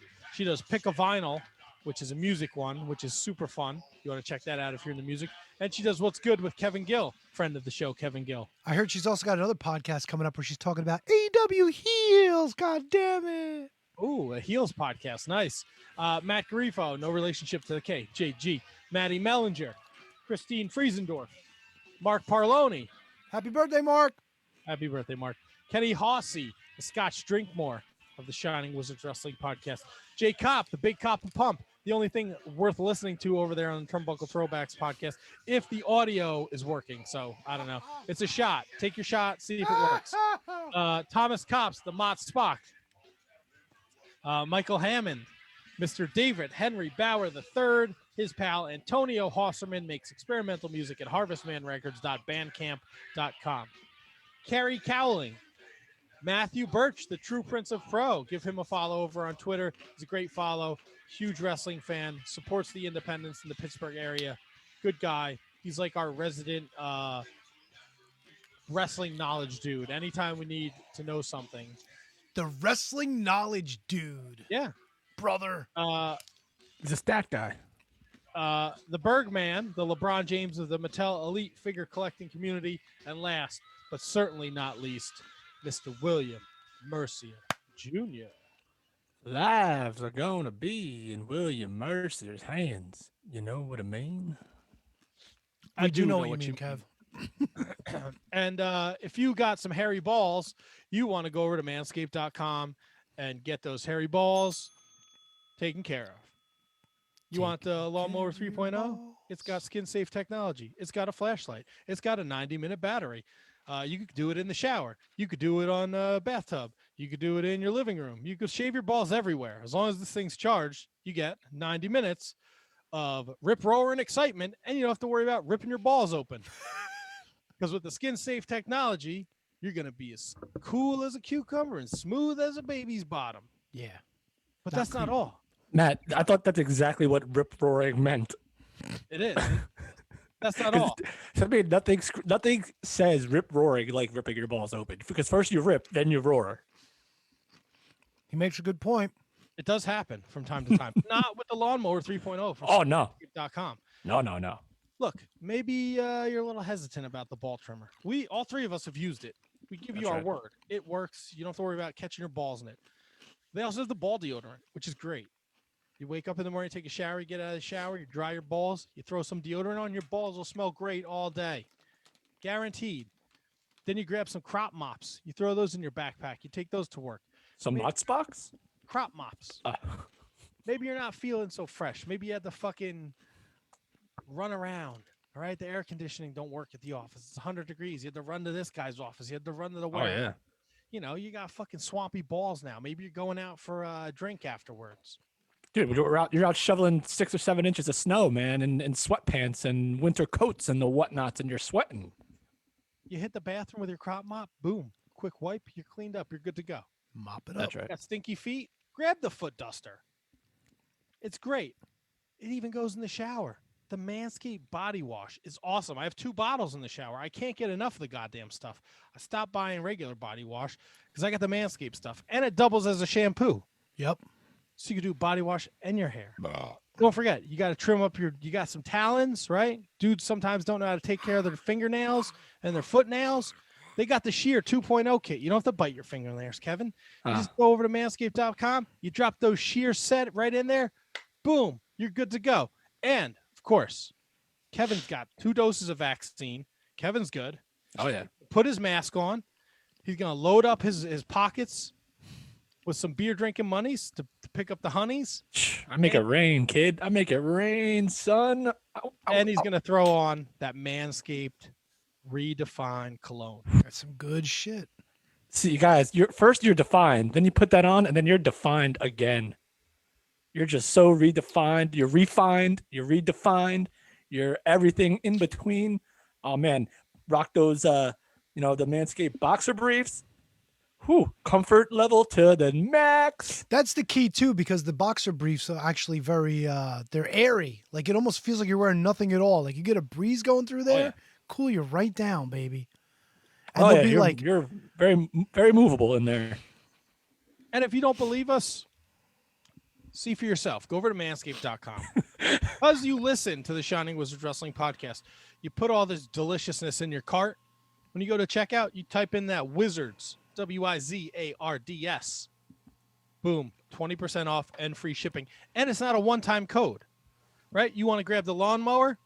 Great. Shows up at your house. You shave your balls. You look like a fucking, I don't know, a gorilla? I don't know.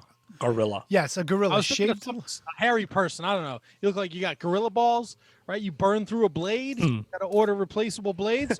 Italian? Yeah, there you go.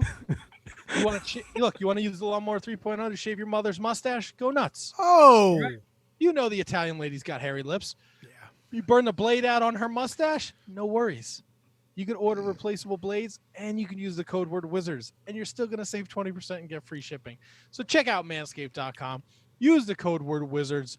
We will thank you. Your balls will thank you, and you will be a big fan of the Manscaped. Oh, yeah. So go ahead. Put your balls in our court.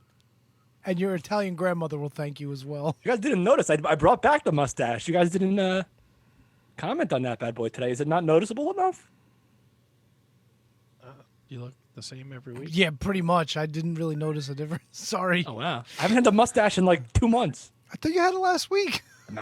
Am I a bad person for not remembering? No, I mean, it's okay that you don't notice my facial hair, Tony. I noticed John Moxley looked a little sickly a couple weeks ago. Maybe he was. Maybe he had the chicken mox.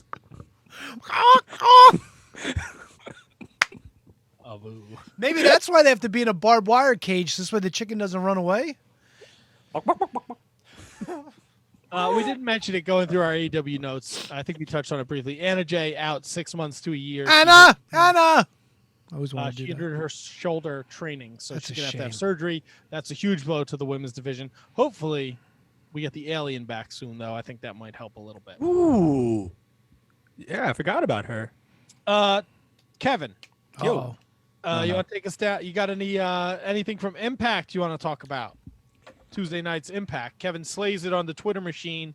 If you're not following us on social media at Wizards Podcast, Kevin's getting likes. He's getting retweets. He's talking to Scott D'Amore. He's getting quote tweeted by his fucking best friend Matt Cardona.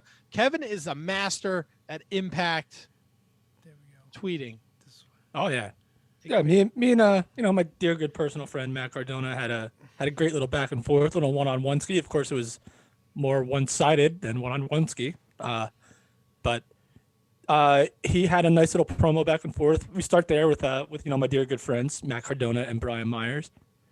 Dude, did you see Myers' Twitter today and what he called Ryder? No, what do you call him? Ryder. He called him Mid Cardona. That's awesome. Oh dang. He calls it Mid Card Ona has got to get out of Impact Wrestling. So yeah, they had a back and forth. Of course, we had basically a double dose of Impact. Of course, we talked about No Surrender last week, but we had the follow up. Josh Alexander and TJP. Josh Alexander is now foraying into the X Division world now that his tag team partner, All Ego Ethan Page, is the Karate Man, is no longer in Impact Wrestling. X Division's hot. Trey Miguel is back doing his thing there, along with Willie Mack. Dude, Davari stays jacked, bro. Davari might be like the wrestler in like the best shape I've ever seen in my life. Like he's just so ridiculously jacked. So, I think Trey Miguel won a 4-way with Willie Mack, Davari, and Chris Bay. Suicide. God, I don't know how that's still a character, by the way. Yeah, you would think that would have been gone by now. That really, like, I don't complain about a whole lot. That really bothers me. I mean, I guess it shouldn't because there's been a character called Homicide for the last 20 years, but like, that just bothers me that that's still a thing. I mean, granted, I don't think WWE or AEW would ever have a character called Suicide, so maybe it flies under the radar a little bit, but just freaks me out a little bit. Like I said, what's that? I got to ask you, Kevin, how awesome was Finn Juice? This is the weirdest thing. I did not see this. I did not, for some reason, I don't know how this happened. I missed it. I missed the Reno Scum Finn Juice match. I watched everything else. I watched Nevaeh Tennille. That was great. The Old School Rules match. I missed Finn Juice, and I know that's like the most upsetting thing to a lot of our listeners because this is the kind of thing that I've been praising Impact and AEW, and now that Forbidden Door is open all over the place, and I fucking missed it. So did you happen to catch it? Did you catch up on it, Matt? It's the only thing I saw from Impact, and that's where you fit right in where I falter. So what was it like? I thought it was a great introduction for them. Reno Scum got a lot of offense in, but I think everything that really matters is post-match with the Good Brothers coming out, making fun of Juice and David, saying they were young boys, used to carry their bags. Oh, I did see this. All right. Yeah, okay. You saw the match then, right? Yeah, I did see this. Okay. Yeah. All right. Yeah. They're calling the young boy stuff, and then now they said like they don't carry like nobody's bags anymore or something like that, or some. Yeah. Okay. Yeah. Now that I remember, I enjoyed it. Years and Juice was like, "See if you can keep up with us, old man." Yeah, good stuff. I'm excited for Finn Juice. I like them in Impact. I think that's a good fit. Excuse me. Good one. Kevin, I definitely. I don't know why I thought I didn't see this, but I did. So. Next week, Ace Austin will team with Chris Bay and Black Taurus to take on Willie Mack, Josh Alexander, and Trey Miguel, with the winning team moving on to a triple threat in 2 weeks with the X Division title match awaiting the winner. So whatever team wins, then those three guys are going to be in a three-way dance and whoever wins that gets. Oh yeah. TJP is still the X Division champ, right? Yeah, I remember tweeting about this because I remember how much I also and Scott D'Amore, I know you're probably not listening. Actually, no, I know you are listening, Scott D'Amore, because you always listen because you're a dear good friend of the podcast. I want to. This is so like ass backwards to me. It's like, Ace Austin, I want to give you a shot. I'm dying to give you a shot. So what I'm going to do is I'm going to make it the most convoluted, makes no sense series of matches possible for you to get your shot. Just very, very bizarre. And Ace Austin actually was on my side for that bad boy, for that tweet, because it just didn't make sense. It's like you want him to have a shot, yet you're going to put him in this weird series of cluster fudge nonsense. So that is what it is. Cluster fudge nonsense. Also, Jazz and Jordan Grace take on Susan and Kimberly, with the winners getting a match against the knockout tag team champions Fire and Flava. No, you're not sold on either of these teams, Kevin? I'm not sold as much as I want to be, and as much as I probably have complimented them in the past. I think they have a great look. I think they have a great character. They just should never be allowed to speak. Which team? Fire and Flava. Dang. And also, it sounds like a Dorito. Doesn't it sound like a new flavor of a Dorito that would come out? Like, can't you just see that on like the packaging of a Dorito, Fire and Flava? Yeah, I might try it. Yeah, I would go for that. Now that would be cool. That's a T-shirt right there. They announced March 13th will be Sacrifice, the Saturday special show on Impact Plus. See, now that's a special show. Like, those are special. And Elimination Chamber, not special. These are special. What if they called it the Special Elimination Chamber? Or the Elimination Chamber Special? Then I'd have no choice to call it special. Thinking. Tony. Yes, sir. Sorry, Kevin, anything else about Impact before we move forward? God, I love everything about Violent by Design to this day. Still such a great, like, they're so unique in each one of their presentations that you just got the big creepy cowboy, you got the rejected soul and Diener, and then you got the ringleader and Eric Young. And I wouldn't be upset if they added somebody else. I don't know who. I'm not going to start pontificating on names of who they could add, but if they add like a fourth member to this group that is just different from everyone else in it, they'll all still find a way to mesh. Because, like, listen, Joe Doring, like, when you look at him, like, he looks like he should just be like your All Japan, Stan Hansen, like, badass Bradshaw tough guy gimmick. But no, he's just this weird silent cowboy mother effer that just does the bidding of Eric Young and Diener, who, well, I would have loved to have Jake, even though I'm very excited for his singles run. I would have liked to see Jake actually join them, because Mac, then you can know what you could call him. What? Violent by Design. Oh. Or Violent by the Dieners. That's probably my favorite thing right now. Moose is still great, and everything that he does. Again, I hope that he's good. He's got to be the champ. There's no way that he's not going to win the belt at some point. So, because I love me some.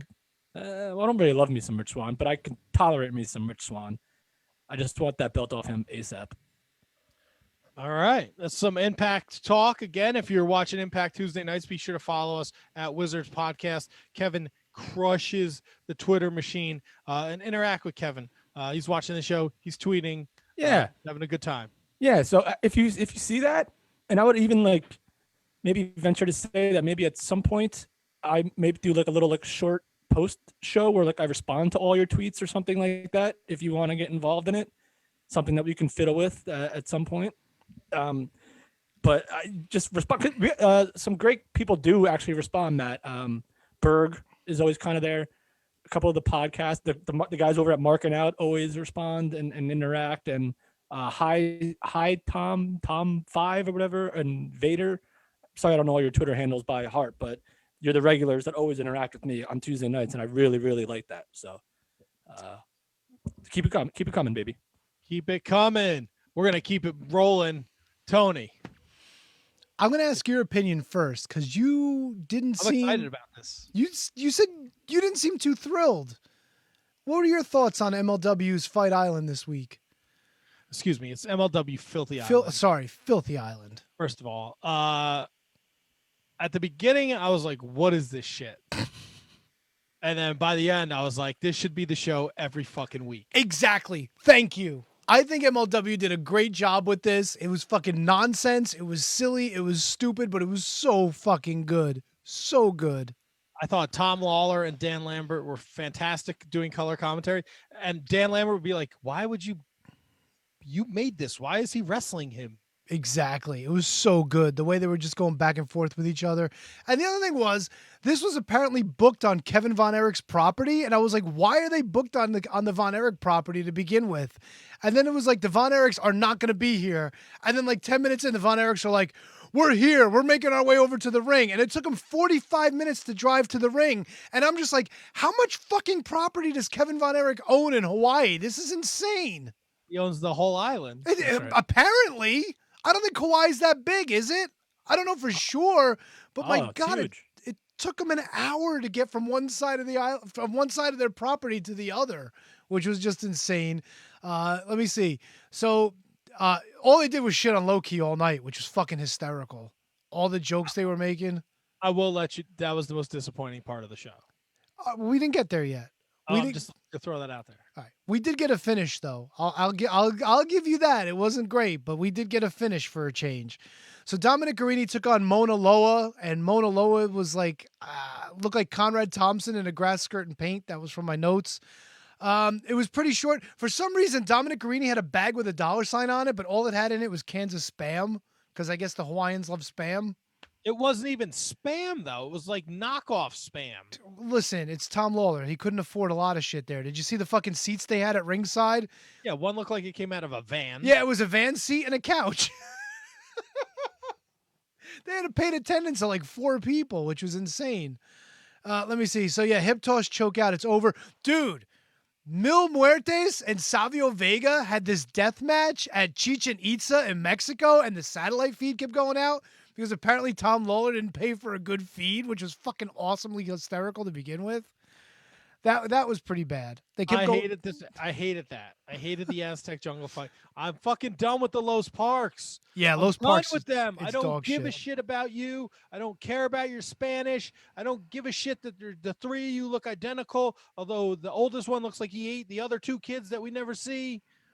They suck. Yeah. I can't believe the Spanish. You say Spanish or Spanish? Spanish. Spanish. I thought there was a callback to something I heard. I thought I heard spam earlier. Sorry. And then fucking LA Park's throwing out challenges to Alexander Hammerstone. You really want to tangle with the Meat Castle, fat boy? He's going to fucking smush your head like a grape. Yeah, it's kind of ridiculous. Fuck out of here with your Promociones Dorado. Yeah, so this is my note. So LA Park versus Hammer, fuck off hard in capital letters. That was my mentally impaired Low Key came out of somebody's mouth at some point. I think Tom Lawler's mouth. God. I was fucking laughing. Dude, Zenshi. All right, look, for those of you who don't know, this is a ring with the posts but no ropes because it's supposed to be like, fighting. Zenshi's on the fucking top of the tree waiting for Kevin Koo to get in the ring, and when he gets in the ring, he fucking dives off on him. I'll tell you this much. For having no ropes at ringside, Zenshi found some creative ways to fly around and shit. Yeah, the referee, not so much. He didn't have a good time. So the referee had his... Go ahead, Kev. This Filthy Island was the show where like the guys would make the posters that were just insulting everyone. Yeah, well, the big joke on Twitter was, it said King Mo versus Low IQ. Gotcha. But they were doing that because they're, Team Filthy can't stand Low Key, so they were shitting on him every chance they got. Let me see. Another recap of Low Key and Mo, their history. Hold on. We got to talk about the referee, Tony. Oh, the guy whose fucking fly was open the whole time? So he split his pants and he counted a 3 count too fast, and then she looked like the winner. Bad refereeing's a ruin a fucking show, man.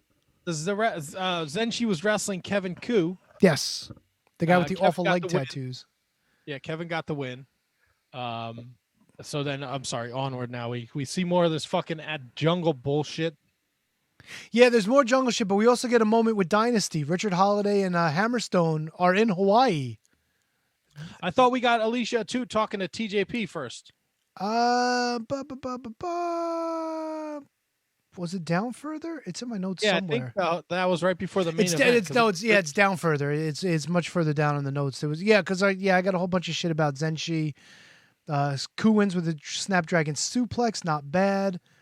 Let me see. So then at this point, the Von Erichs are like, we're coming to crash the party. We're getting there. Oh, so they turn up their music. Yes. Dude, and that's the other thing. The music for the entrances for the guys that were coming out, it was a tape player. MBW style. And they just focused the camera on the cassette player, and they'd pop the cassette in and press play, and then the music would start. Awesome. Fucking hysterical. Yes. Alicia Stu talks to TJP, and TJP's got a fucking attitude problem. He's kind of a dick, yeah. He is, and he's going to pick on poor Buku Dao. He's a fucking bully. And then the end of the interview, when Alicia called him a bully. Did you like how the graphic kept saying, "Is TJP a bully? Is he a bully? Was his actions justified?" It was so cheesy and over the top, dude. You know what was cheesy? What? Everything Gringo Loco's been eating since the pandemic started. Oh my God, dude. I told you when I saw him, what was it, last week or 2 weeks ago? Who did he wrestle? Oh, he wrestled, what's his name? Fucking Gino Medino. They were supposed to be having a feud too. So wait, what was the line? Funky Cold Medino. Wait, so we go back to Savio Vega and they started their fight and then they lost the signal and Tom Lawler goes, satellite time isn't cheap. That was fucking great. Here we go. Oh, there was somebody had a line about Gringo Loco. I fucking lost it. God damn it. Anyway, Gringo Loco, MLW's answer to Super Porky. Fucking great line. Every time I hear a Super Porky reference. I like how Rocky Romero got to ring. He said 2 weeks ago the Tokyo Dome, and now this. Yes, and then he's going. Somebody said to him, "All right, George Jefferson, step on up." How do you not love Tom Lawler and Dan Lambert on commentary? They did a fucking unbelievable job on. I thought it was awesome. Oh man, sounds like this might be something I have to check out, guys. Oh, this is a great watch, Kevin. It's very funny. So Gringo Loco had two spots that one I really loved, the other one I hated. One, when he dove to the outside and he took out the couch while Rocky Romero was on it and the whole fucking couch went over. But then there was a spot early where Gringo was grabbing his legs and he fucking literally got lost. He didn't know what to do. He was like going to hook him for like a sharpshooter. Then he was going to like hold his legs open. I was like, what the fuck is he doing, dude? Yeah, Gringo Loco was in terrible shape. I was surprised how fast he was still moving, but my God, he got big. My God. Let me see. Rocky Romero had a tornado DDT using the post instead of running up the ropes, which was cool. And was that the finish? I think that was the finish. No, the tornado DDT? I think so. Yes, it was. Yeah. So now we go back to Chichen Itza in Mexico. And Savio Vega's got a crowbar that he fucking just drops. And Mil Muertes levels him with the crowbar. And he gets pinned. And then Selena's like, now finish it. And all of a sudden there's a shovel. So I'm like, oh, we're getting some fucking buried alive Undertaker action. But then they fucking lost the feed again, and it was over. We had some Contra shit, making fun of Jordan Oliver, saying he should have stayed. I'm done. I know. I'm done with him too. I'm hoping. Part of me so badly wants to see Jordan Oliver get a win. Part of me so badly wants to see Jordan Oliver become the fucking MLW champion. I don't know if it's gonna happen, but I want to see it. I really want to see it. Matt, let me ask you something, Matt. Yes. Is there a world where we see Hammerstone on a bigger stage than MLW? I think one day, yes. Tony? I'm not sure because he was adamant about staying with MLW, so I don't know if he really wants to be, like a fish in a bigger pond. I think he'd be a freaking star. Of course. Yeah. But it may be in him that, I don't know if he thinks he needs a little more seasoning. If he needs a little more time in the ring, time in front of the camera. I forget how long he's been around for a long time. Well, that's my point. Is MLW just something out of convenience for him that he enjoys doing and he doesn't want to go any further? Which is fine, but I think it'd be pretty disappointing to not get him, like you said, on a national platform. You know who loves Hammerstone? Nova. Really? Yeah. Is he thinks that Hammerstone's going to be like the next like guy. Is he still corporate? No, Nope. no, not even close. Wow. Okay. How much spam you think Hammerstones can eat? I don't think he would want to eat spam. No. He was all into the spam, bro. Oh, that's right. That's right. Spam is severely underrated, by the way. I'm throwing that out there. They turned down the offer for sitting in the VIP section for the main event. That was some funny shit. Holiday didn't want none of it, although he was excited to see an empty Starbucks cup on the ground. Yes, he was. How much coffee is Holiday throwing down nowadays? Still, just as much as he always has. Much as he wants. Yeah, but it's all his own. Like did you see he posted a video on Twitter where he was drinking Starbucks and he spit it out? I thought that was pretty funny. He's like a kid in the candy store with that coffee. All right, let's talk about this fucking dog shit main event, can we? Wait, so with 6 minutes left, we get a top 10. By the way, Tom is offering Dynasty, quote, oceanfront property and VIP seating. So that was his pitch line, which was fucking fantastic. So now we come back. The top 10?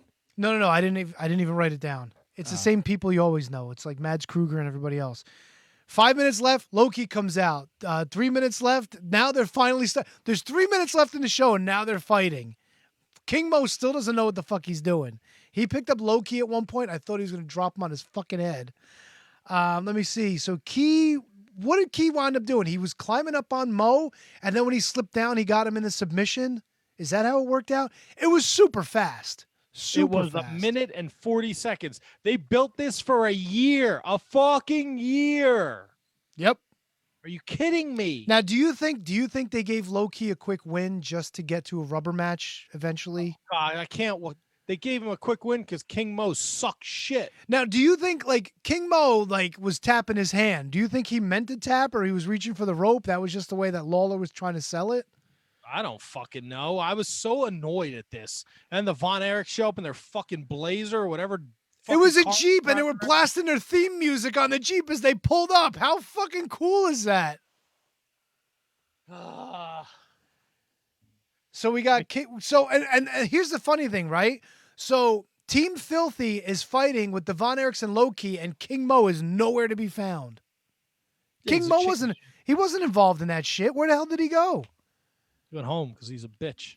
And somebody who wound up, I think Dominic Guarini got slammed through the windshield on the Jeep, didn't he? Yeah, they banging up the Von Erichs Jeep. That's a shame. I'd be pissed off. Next week we got fucking MLW Underground. Is that a repeat episode? It's, there's shit that they're going to show from like 18 years ago. Yeah, so MLW is going to be a no-watch next week. We're not going to be covering that because I ain't watching that shit. In 2 weeks is when we get Fatu and Oliver and Los Parks against Simon Gotch and Davari. And then on the 24th is the MLW Never Say Never show. Yeah, that's going to be another one of those like big time, but still on YouTube for an hour shows. So they'll probably book 6 matches and cancel 3 of them. Yeah, one match will have a finish. The other ones will be fucking schmozzes. Dude, we got 4 finishes though for the show. We were 4 for 4 with finishes. That's a big plus for MLW. Definitely worth the watch for last week's show if you did not see it. Last week's show was very fun. Tom Lawler and Dan Lambert need to just be commentary. That's what they need to do. Yeah. I'm with you on that. Let me blow through some a couple news and notes before Tombstone Jesus joins us. I said last week I was going to watch that great Muta match where he won the title. I've been very critical on part-time wrestlers, older wrestlers, wrestling for championships. This does not change. Muta he's 58. I don't understand. I don't know anything about Pro Wrestling Noah. This match was slow. It was boring. The finish was awful. I don't get it. Now I'm going to have to watch this. I really don't. I don't understand it. Where'd you rent this on? Fight? Yeah, I'll give you all my shit. I got your shit. Don't worry about it. You got my shit. I got your shit. We're good. It was just I didn't like it. It was like a Triple H match. Did you go into it with high expectations? No, because I know he's 58 years old, but I was like, oh, maybe they'll do it different, And then they started off really slow, and I was like, all right. I'm like, this makes sense. He took a couple bumps here and there, and then I was like, all right, when's it going to get in a second gear? And it never really did. And something else I noticed about the show is they have like really old dudes and then like some young dudes, and there's like nothing in between. Wow. There's like a 38-year-old wrestling like a 51-year-old. I'm still kind of surprised that Noah's still a thing. Yeah, I don't know who is behind. Like, I know very little about Pro Wrestling Noah. I really have to do like a deep dive. Well, Noah was the promotion Misawa broke off with, right? Right. And that was like 20 years ago already. That was a long time ago, maybe even longer. Yes. And for a while, they were like... They were the place, yeah. They were crushing it. Because all those guys that made All Japan what it was in the 90s were all wound up going to Noah. Right. And the New Japan guys that didn't want to be in the shoot fighting New Japan went there too. Yeah, when Inoki was losing his mind.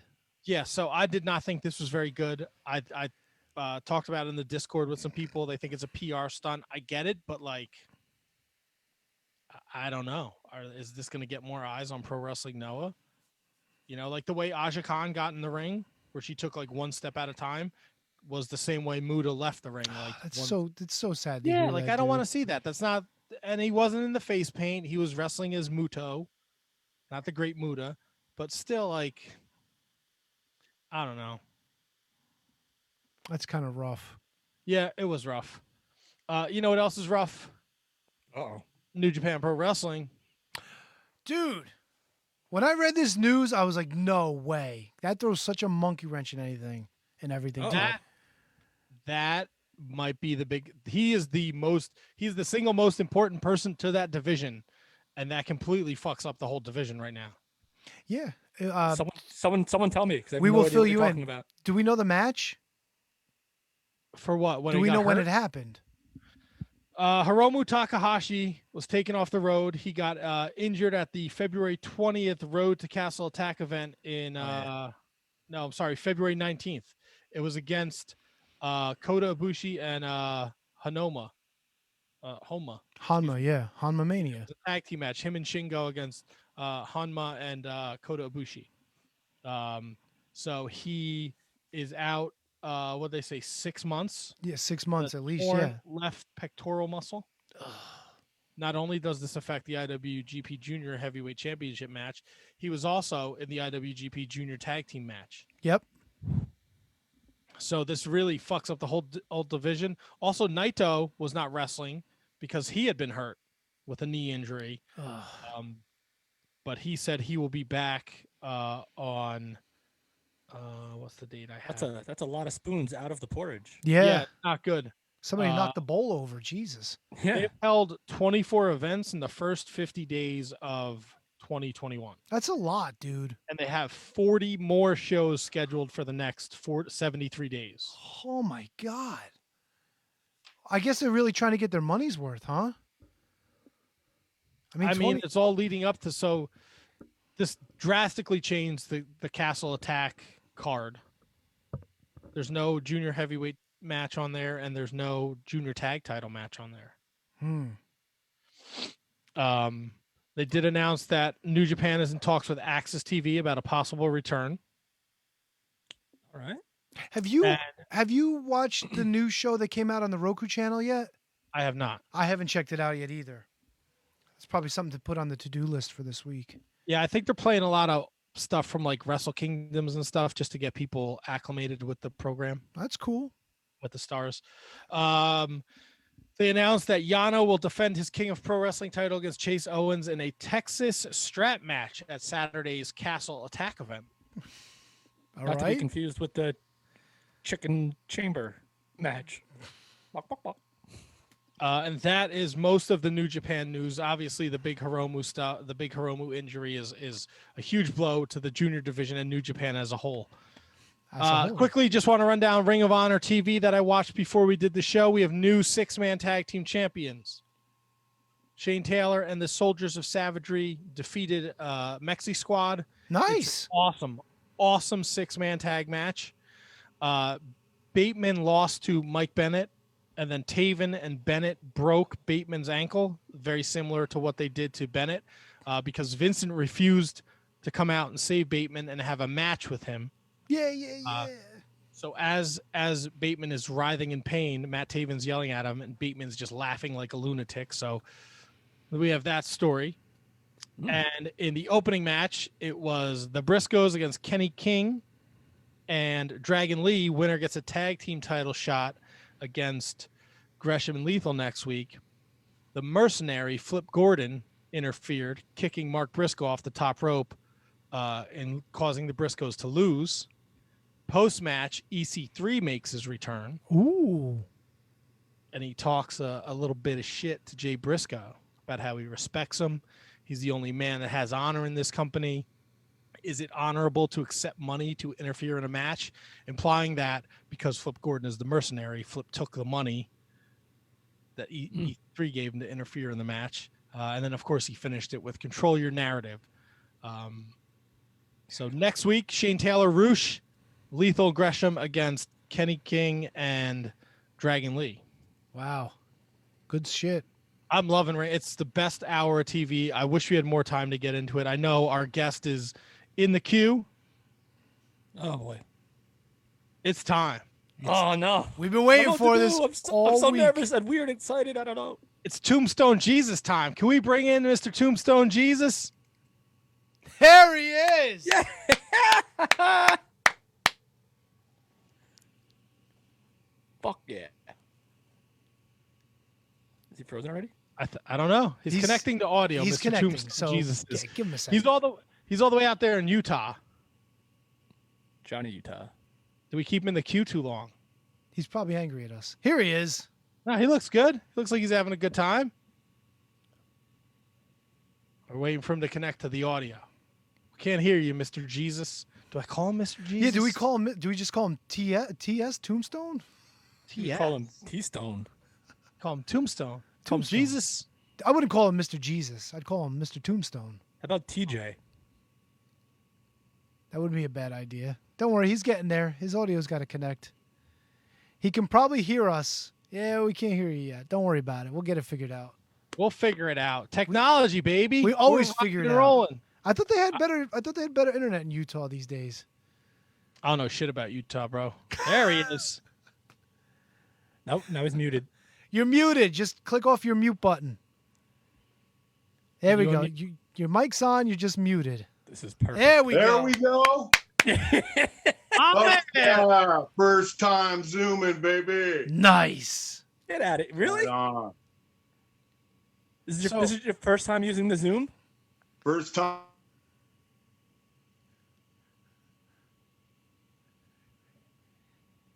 He kind of froze up.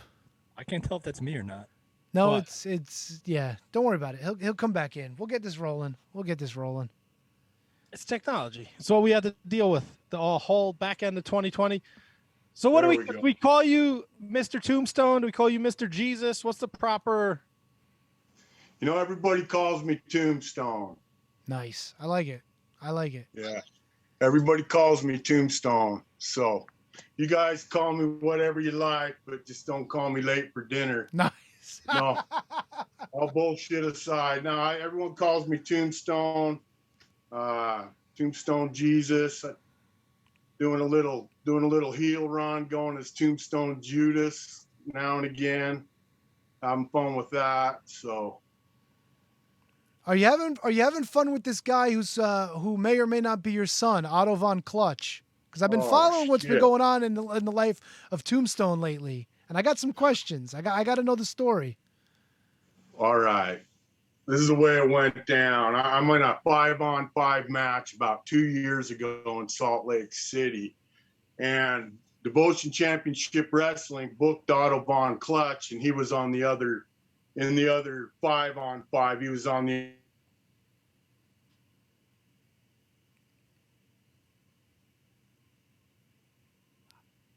Yeah, we kind of lost him. Don't worry, he'll come back. We're talking to the Tombstone. This is awesome. I'm very excited about one way, then I'd move the other, he'd move the other. And next thing I know, he screams out, "Dad, you're my dad." And I'm like, what the hell?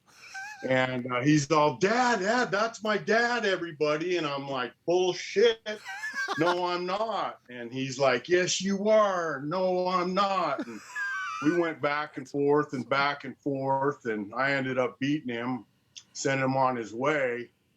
And about 2 months later, I'm at a show, and he shows up with the microphone.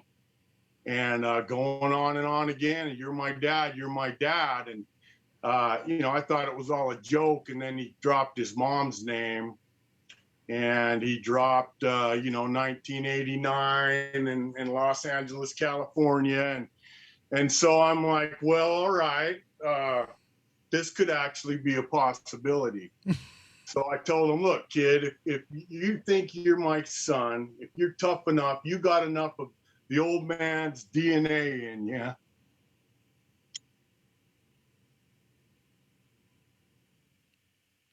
Oh no, we lost him again.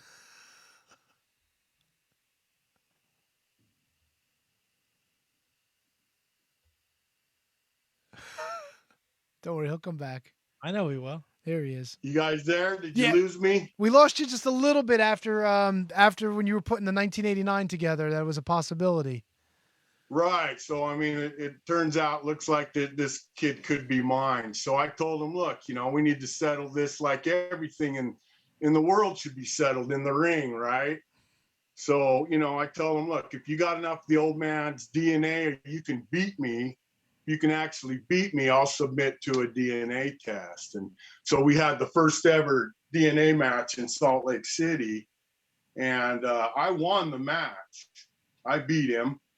And the kid, he's, you know, he hits like a freight train. I'll give it to him. He's a tougher than hell.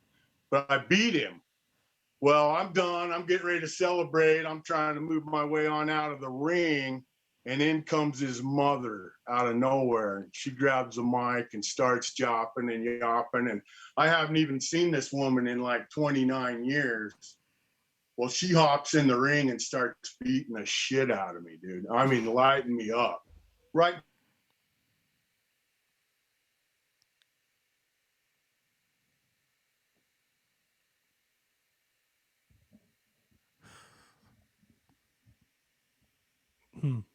So he's getting beat up by a woman.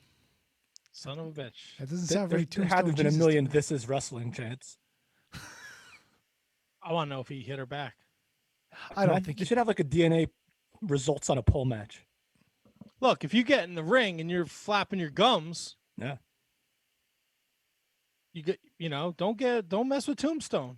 Yeah, but I love how he prefaced it. That's how all things. Yeah, we're still here, Tombstone. We got you. Oh, we're not going. You think we're going somewhere? No, it's okay. I don't know. I'm sorry. I don't know what's wrong with the fucking internet here.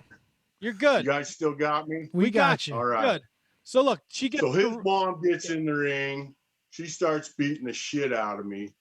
My wife's at the merch table, guys. My wife, she don't never have nothing to do with wrestling aside from selling these T-shirts and stuff right here. Love it. Well, here she sees Otto's mom in there beating the hell out of me. My wife gets in the ring, and those two end up going at a cat fight, man. It's Jerry Springer right there. Oh yeah. Whole place is chanting Springer, Springer. I'm here watching my wife and Otto's mom going to town.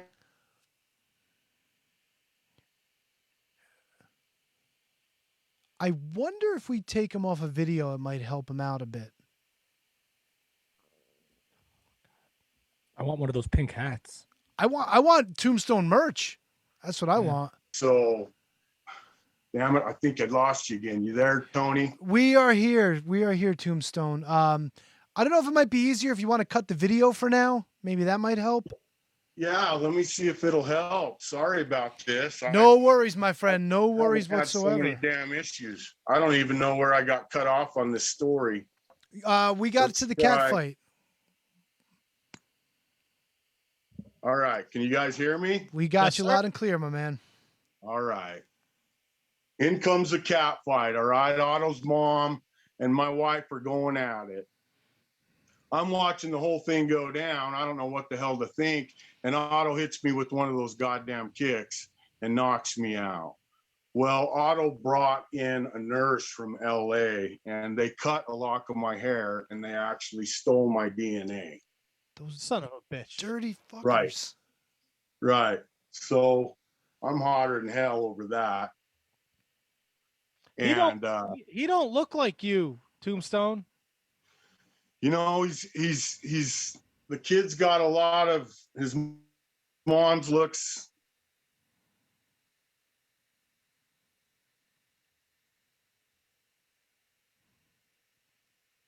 I don't think cutting the video helped. These are the challenges we face. You know what? And that's where me and the kid really butt heads. Was that in the you had some sort of therapeutic match where you guys were going rounds for 5 minutes beating the crap out of each other and then actually talking to each other for a minute apiece? Right. So he disappears with my DNA. Comes out a few months later. Sure enough, I'm the father. He's put my DNA in some kind of DNA bank. And for all I know, I'm going to have kids popping up every month now. But that's another story. So turns out I got a kid 8 years younger than me. I'm like, how the hell did that happen? We look into it, and I guess I knocked up the babysitter. So that is what it is. Tombstone. All jokes aside, though, the little son of a bitch stole my DNA, and then turns out he is my kid. And I'm not going to lie, I was a little proud that I had a son. You know, he became a wrestler on his own. We kind of had that in common.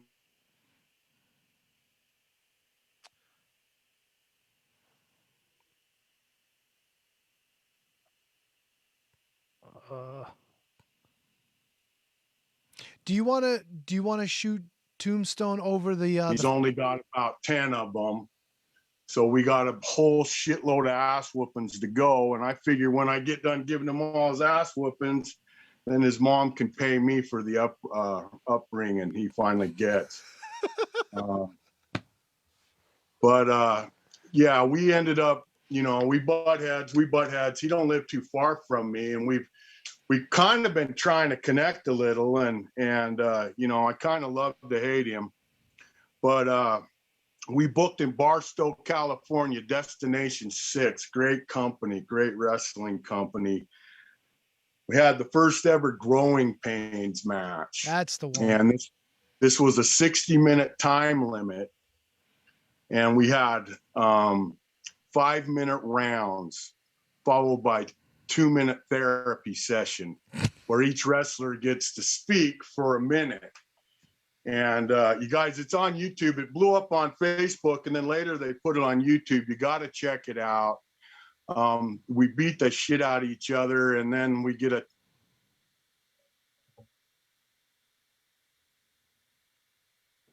You think it might work, Matt, if we get him the phone number so you can call in?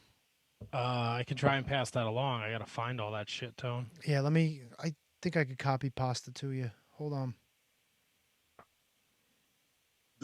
Right now, I'm hoping I'd like to actually be able to try to coexist with this kid here, because when we're on, we're on. I've teamed up with the kid, and when we're clicking, we're clicking.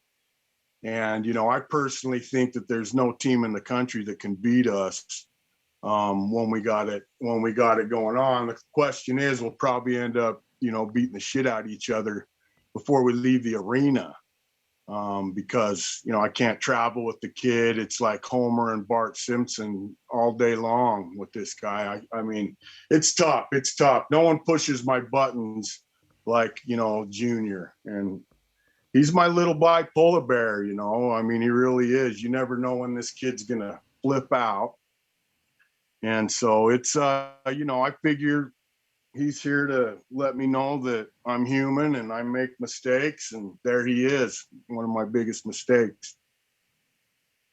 I saw from your YouTube channel that that Tombstone Jesus isn't only a wrestler; he's actually quite a good musician. I was enjoying some of that mountain metal that you got going there.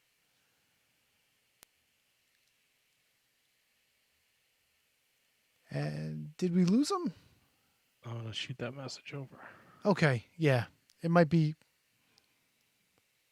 Dang, I lost you, Tony. You there, bud? Yeah, Matt's actually going to send you a phone number. It might be easier for you just to call in. Maybe it'd be a better connection. Do that. Yeah, that would be great. He's going to send it over to you now because there's so much more I want to get into. I want to know about.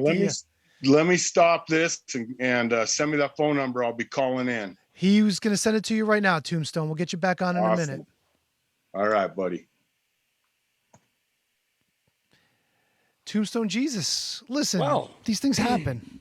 Looks like internet is dead and buried down in Utah. I'm telling you though, like no joke, that match they had at Destination 6, it's hysterical because they literally beat the shit out of each other, and then the bell rings after 5 minutes, and then they each take a minute and they like, I loved you, even though you weren't there for me, and I mean, let's be honest. This is what wrestling's all about, right? It's so hysterical. Like you would never. It's almost like when you see Roman Reigns talking shit to somebody in the ring now, where he's like, "Why do you keep getting up?" But it's more like, "You weren't there for me." Dude, I'll tell you what, man. He looks like a freaking badass. Oh, he is. It's fucking amazing. I was in such a deep dive on Tombstone Jesus today. Fantastic stuff. Fantastic. And he's been around for a minute too. He had a YouTube series years ago.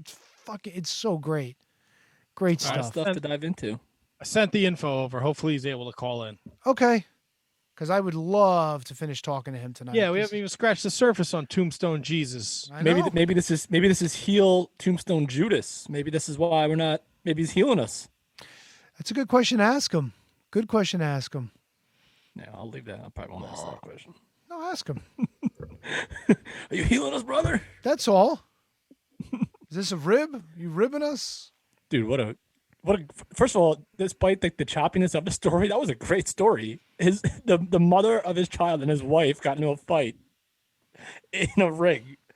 And now his kid and him are having a growing pains match where they fight and then talk it out. Can't make this shit up, dude. It's fun. I'm telling you, the video's on YouTube. It's about a 35-minute affair. It doesn't go to time limit, but it's fucking good stuff.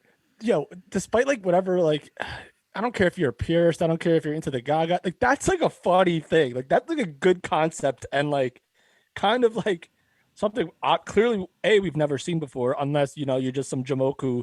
You're in a wrestling match and you just get a mic on your own and just cut a promo. This had a message. This had an idea behind it. I do love how he's my buddy too. He's like, "Hey Tony, you there?"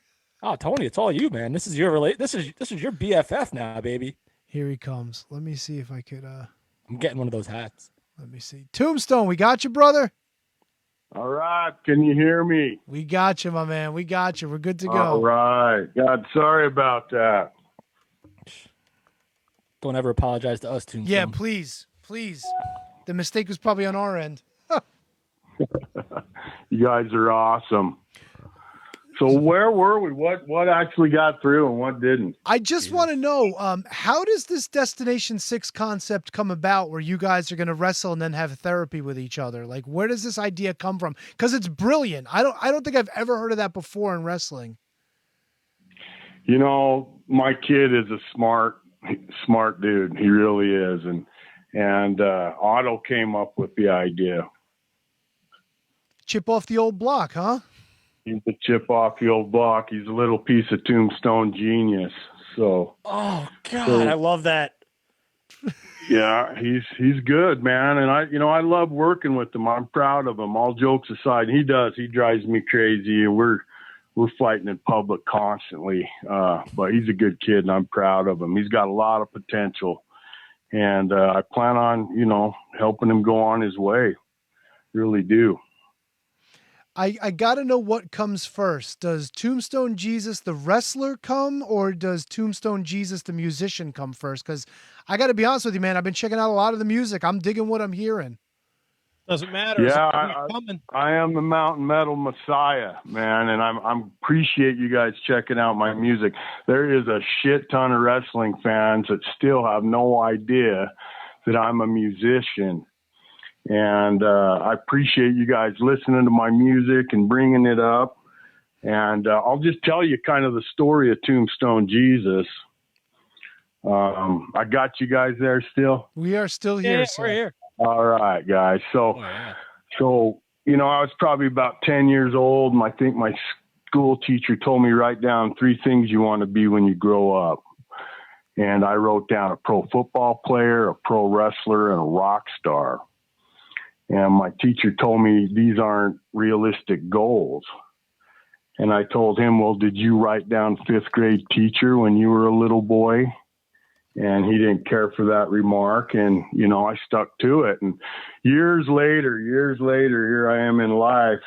I'm like a construction foreman, and I'm flashing back to what I wrote down on that paper. And it wasn't construction foreman.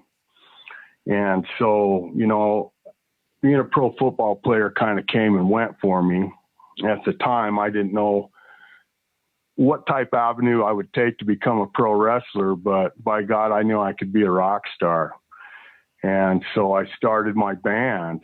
And the way the name Tombstone Jesus came about is I used to drink a lot, guys. And honest to God, getting past my drinking's really what made Tombstone Jesus happen, because I was always the guy who had these big dreams, and I'd tear it up, partying all night, going on and on about all my dreams. I'd wake up the next morning with the headache and go to my day job, you know, nothing had ever come of it.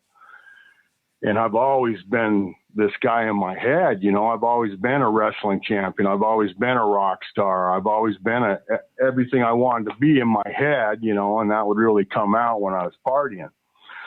So I'm in the bar. I used to live in the mountains right up in Utah, right there in Provo Canyon.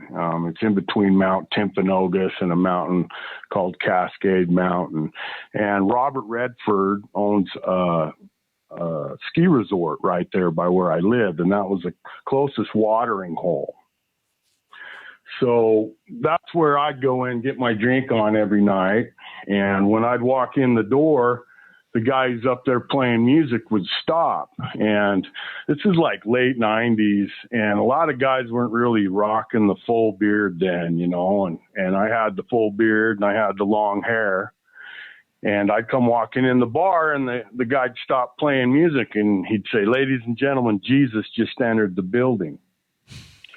And I'd be like, whatever, you know, and I'd leave, and he'd stop. He'd say, "Hey, Jesus just left the building," you know. And so this went on for a couple of years, and everybody there's calling me Jesus because of my long hair and my beard. I didn't really care for it, but, you know, everyone's giving me beers. And after a while, you know, you just start answering. And I was a huge wrestling fan, guys. My whole life, I've just been a huge borderline fanatic for sure. And I was a brawler, been a brawler my whole life. And up at the bar, when people get out of line, I'd be like, "Hey, know your role, shut your mouth. I'll come over there and tombstone your ass." And I was threatening to tombstone somebody in the bar, and my lead guitarist was in there with me, and he shouted out, "Tombstone Jesus." And I said, "Hey, that's it. That's my name." And he says, "Yeah, that's our band name." And I'm like, "That's going to be my wrestle name too." And so that's how I got the name Tombstone Jesus. So how do you make the transition then from that point, getting into wrestling? Like, how did you get to? That's a great story in itself as well. And, you know, thoughts become things. You hear that corny saying, but it's so true. So I'm doing my music, and I started my YouTube channel. And if you get on the YouTube channel, you go to some of those first videos there in black and white. And I was just kind of doing a little comedy monologue. And before I would do these videos, I would watch old Ric Flair promos, because no one could get me fired up like Ric Flair. And I mean, I'm a huge Flair fan, but for me, it's like, you know, from 1979 to about 1983, you know, for me, that is when Flair was just a man. And anyone out there, if you don't know, dial up some YouTube from that time period. And Ric Flair is the man, no doubt about it. And so I would watch these Flair promos almost daily, you know, and I do my YouTube videos, and then I would, of course, we'd always practice, and I'm playing in the clubs in Salt Lake every weekend. And one night I'm doing a show, and there's another band playing there, and their guitarist was really good. I mean, he may be one of the best guitarists, dare I say, in the country at the time. Super good. We got done with our set, and he jumps up on the stage. He says, "Hey, man, I want to join your band." And I'm like, "You got it, dude. You're hot. You're good. You're hired." And he's all, one other thing. He says, I'm a pro wrestler and nobody knows it because I wear a mask. He says, I think you'd be good at it. And I just said, I've been waiting my whole life for that, someone to tell me that. Let's do it, And so that's how I got into pro wrestling. And so I made the transition from, selling out the nightclubs in Salt Lake to selling out the wrestling shows. And it's just been a dream come true for me. And I just really can connect with the people. And, something that surprised me was how much the little ones, how much I connect with the little kids. They just love Tombstone Jesus, and I can't complain. So once I got into wrestling, being in a band was a pain in the ass, dude. I mean, now I'm doing everything I want to do. I'm just loving it. And all I got to do is show up with my gear. And having a rock band and being the guy who's got to kind of be the team leader and shit, it is a pain in the ass. And any musician out there who has a band will tell you it's a lot of work. So, I mean, I definitely plan on getting back to my music when I'm all done with wrestling. But wrestling by far is my favorite thing to do. We are on the line with Tombstone Jesus at Tombstone Jesus on social media. Make sure you're following him. Check out his YouTube page. Make sure you subscribe. The mountain metal is fucking awesome. It's got a great sound, great vibe, great feel to it. We played it during our commercials while I did the Patreon read, so definitely check it out. You talk about your wrestling career, and you got to work with Vince Russo, and there's actually a great picture of him rocking your Tombstone Jesus t-shirt. How did that relationship with Vince Russo come about? Well, it's Manny Lemons. And so, I gotta drop Manny's name. He was the one who pretty much made Devotion Championship Wrestling happen. And, a few years ago, wrestling down there died here in Utah. And a couple years ago, Manny reached out to me. He was starting a new company. I've seen a lot of these companies come and go. And he kind of told me this one's going to be different. I couldn't make the first show, and the second show they had, I made that show. And I mean, we sold out. It was just packed, and he's never looked back. But Manny, through his persistence, has been the one who's really made things happen for wrestling in Utah through Devotion Championship Wrestling. And Manny's the one who reached out and got Vince to get on board with us. And so for me, guys, first of all, I'm a little older. Obviously, Otto's my son. Well, I don't age in mortal years. I age in badass years. And in badass years, I'm about 23 years old. I'm just peaking. And the AK-47's my blood type. It runs through my veins. My son's got the same blood. And kicking people's ass, that's what we do. Well, growing up, I told you, I grew up watching wrestling in the 80s. Ric Flair, the Macho Man, Hulk Hogan, of course. When Hulk Hogan first got into wrestling, when he first hit the AWA, I'll never forget, I saw that first interview, and Mean Gene, Hogan just had his back to the camera. He was just this mountain. I don't even think he even turned around that first interview.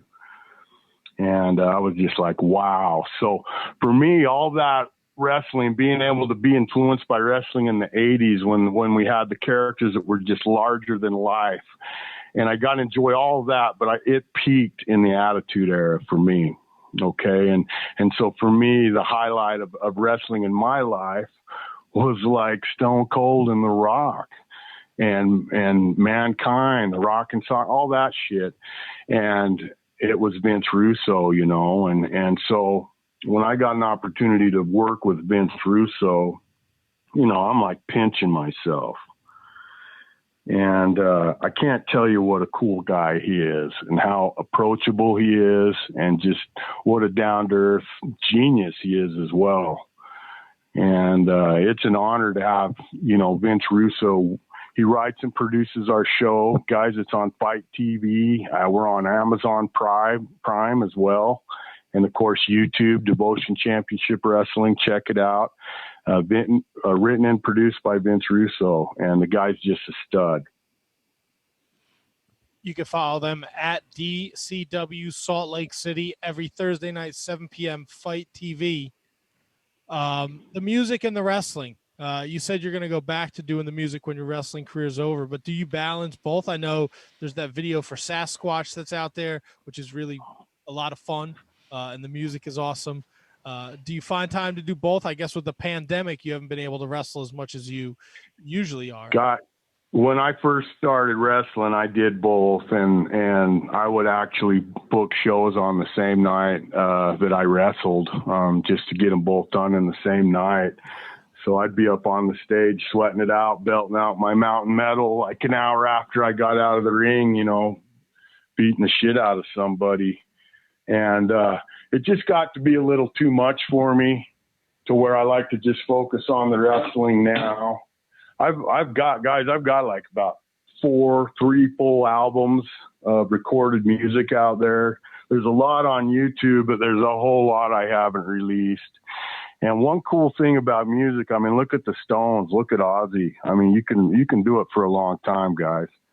So aging in badass years, I figured I got another 10 years. I'd like to make a tag team run with my son. I feel like when me and Otto are on the same page and clicking, I don't think there's a team in the country that can beat us. So when things get finally under control where we can hit the road and perform in front of people, that's really what I'm looking forward to doing here in the good old US of A. And definitely going to get back to the music a few years down the road. And I just love it both. I can't complain. It's good being Tombstone Jesus. Hell yeah, it is. Tombstone Jesus. You know about this Nick Stapp guy out here on the East Coast causing a little ruckus on Twitter? He's been calling you out, apparently. Who's this bitch ass punk? What? Exactly. Who is this guy? He's this guy. I gotta find it. There we go. This guy, Nick Stapp. He's from the Off the Hop Rope podcast. I guess he wants to tangle with Tombstone Jesus. I don't think he called him out per se as much as he wanted to wrestle him out of respect. All right. I like that. So is this guy a wrestler or is he a mark? What's the deal here? You could call him a wrestler. All right. He's got some years in the business. He now trained we're talking. He trained in Long Island, New York, under Creative hell Pro yeah! Wrestling. I would love to lock up with this guy. Get some promoter somewhere in the Midwest, somewhere where East can meet West, right in the middle. Listen, let me beat the shit out of this guy. Tombstone Jesus. I'm not gonna lie to you. He's not the only one. I got another guy, another New Yorker named Jay George, who also he wants Jay George. He wants a piece, or I don't know if he wants a piece. He wanted to get in touch with Tombstone Jesus as well. So I would love to wrestle these guys. I would love to. If I got to come out on the East Coast, come on out here. Like I said, let's meet in St. Louis, Chicago. Make it happen. That video that blew up on Twitter, it was funny because I hadn't even been on Twitter in about 12 years. But the American Giant out there in Florida started calling me out, started talking some shit, started causing up a big scene on Facebook. And that's how that match got booked. And we brought it up, let a couple promoters decide who wanted to go ahead and book the fight, and it happened. These guys out on the East Coast, they want to whoop up a little bit of hype, try to make something happen. Let's do it. Well, I'll tell you this. We know the two guys that have made these comments very well. They're very good professional wrestlers. You are also a very good professional wrestler and one tough SOB. So if this could happen, oh my God, I'd be down for this 100%. Nick Stapp and or Jay George would be incredible, right? Guys, let's set it up. Let's hype it up. Let's make it happen. Tombstone, I'd love to lock up with both these guys. I'm almost 100% sure that Nick Stapp does have some history with Vince Russo, so this might be a possibility. Oh. All All right. I'm gonna have to reach out to this guy for sure. If he's got a history with Vince, then yeah, let's talk. Maybe he could get booked out here in Utah. Oh, that would be so amazing. What? Hell yeah. You mentioned it before briefly. What is the wrestling landscape looking like out there? You said it was almost dead and gone before DC Devotion. Yeah, Devotion Championship Wrestling, DCW. So, I mean, there was a few companies out here. A few had come and gone. One had kind of been sputtering along. And, of course, we had Vegas close by and Denver and whatnot. But like I say, about 2 years ago, things were just twiddling out. And then Manny came in and got things going again. And now, I mean, wrestling in Utah is red hot. Well, our crowds, let me tell you, the crowds here in Utah are some of the best crowds in the world. I mean, they're great. The fans here are great. And you could see that in that video on that tweet. Oh yeah, I saw it. It's huge. As soon as you start making your entrance, the people just come to their feet. It's insane. Not only the crowd in general for the shows, but just for you, Tombstone. I mean, my goodness. That's why the boys in the back call me the Michael Jackson of wrestling, because I'm the king of pop. And that ain't no shit. That's so good. It's not Tombstone. It's not very metal, though. No, I know, but I'll take the king of pop. But you're right. You know, it's hard to kind of not get offended, you know, but we see where they're going with. So it's all good in the end. I'll take the king of pop for sure. But, you know, all jokes aside, really, I've just always been able to connect with the crowd, connect with the people. I mean, that guy walking out there in that video is just a guy walking out, shaking a few hands on the way to kick someone's ass, you know, and that's with Tombstone Jesus. There's no real gimmick. I mean, what you see is what you get. I've been called you know, Chuck Norris of pro wrestling. Can we get your son some regular gear? Was he wrestling in like a scuba outfit or something? That's his wetsuit.